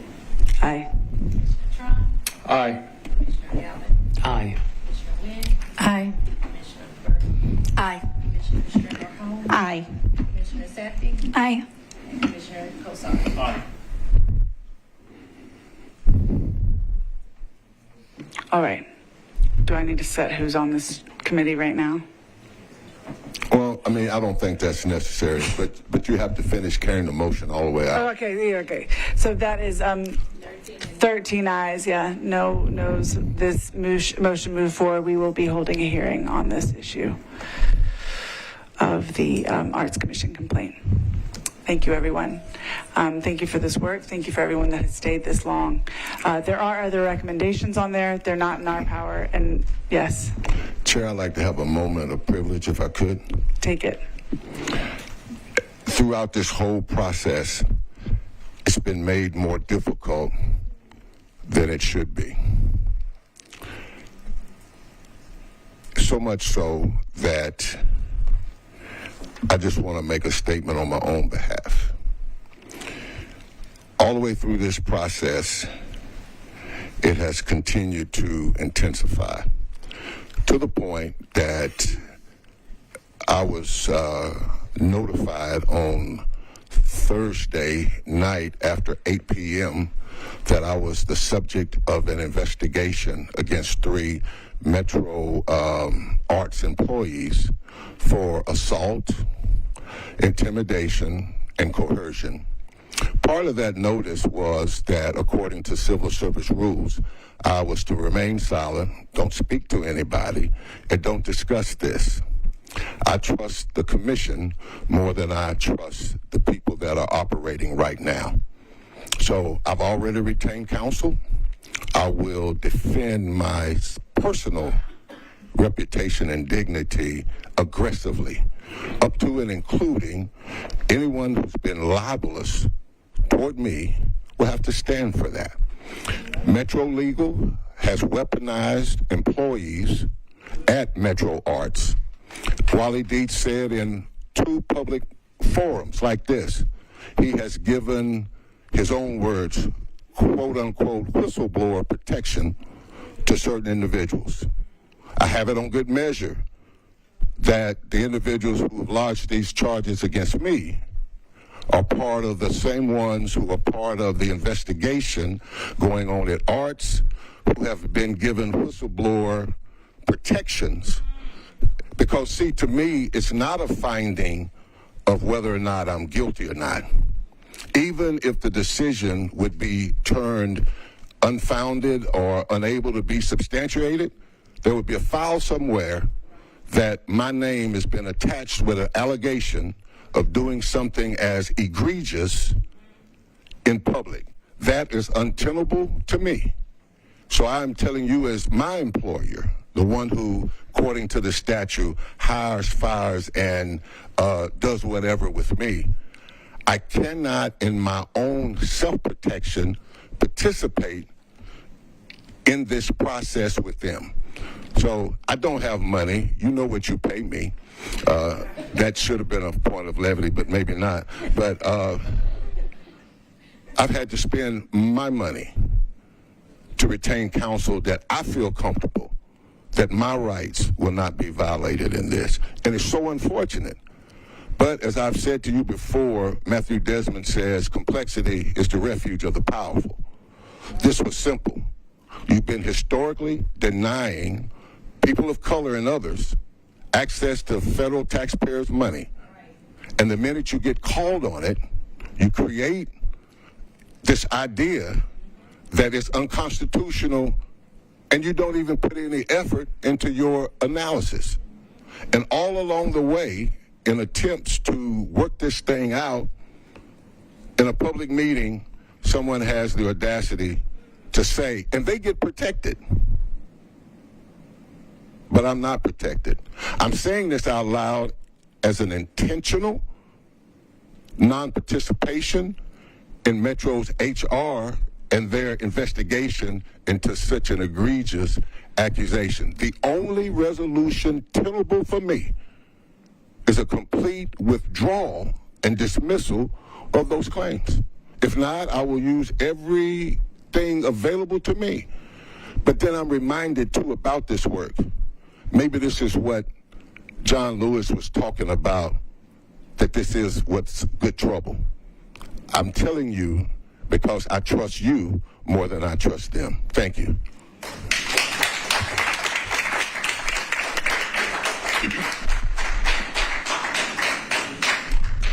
So just a question to follow up and if you don't know, Executive Director Tucker, fine not to answer. Matthew, I don't know if you would know the answer to this. I mean, since you serve at the pleasure of the commission, does the Human Resource Department have jurisdiction to investigate any claim related to you, to your knowledge? Not to my knowledge, and as I read it, being a non-lawyer, in that the code is clear that you all are tasked with the hiring, evaluating, and all of that of me, and I serve at your pleasure. You're also not a civil servant. No, I'm not a civil servant. And ironically, the police chief and others are, but I'm not. So you would typically have that protection, HR protections, and you don't. Well, I wasn't even provided what I think would have been professional deference in what they call in the notice after a good faith summary that they would have called me or any of the other council people who were in the room. The director of law was in the room, and about 20 or so other people were in the room. Many of us were within 10 or 15 feet of each other after the meeting broke up. So if they would have asked other questions, I don't think they would have started this. I'm contending that this is retaliatory, and it seeks to diminish and stain the work of this. By staining me, they stain the work of the commission and allow it to be called into question also. This is retaliatory. That's how I feel about it.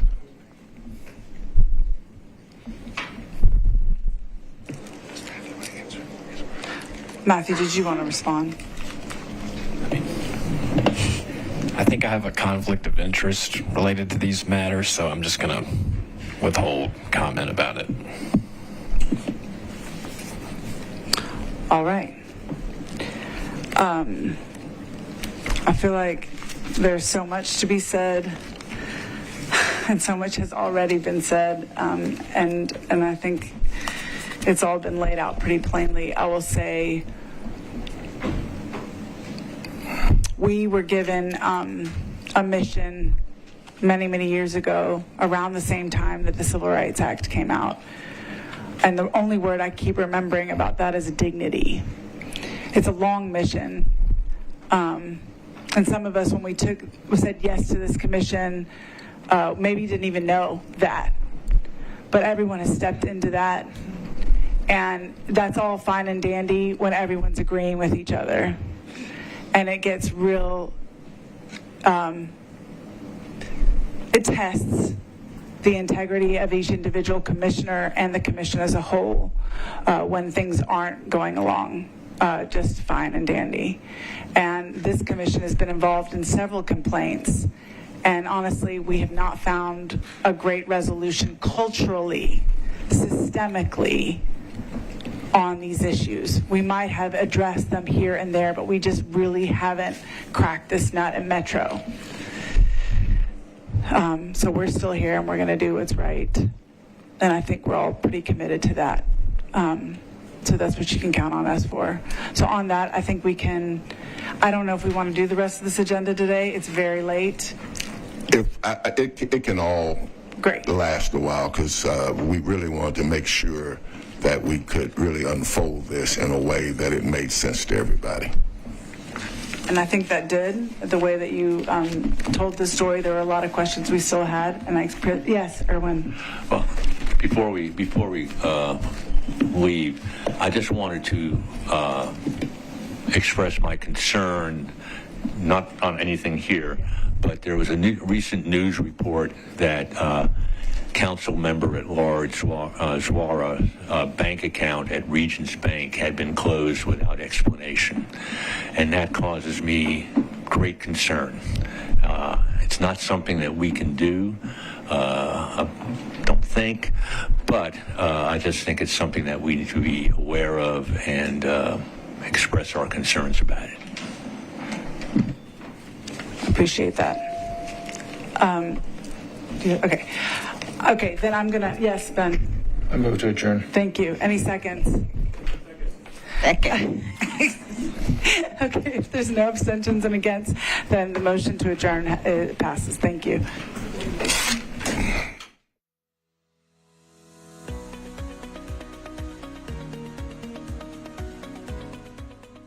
This has been a service of the Metro Nashville Network.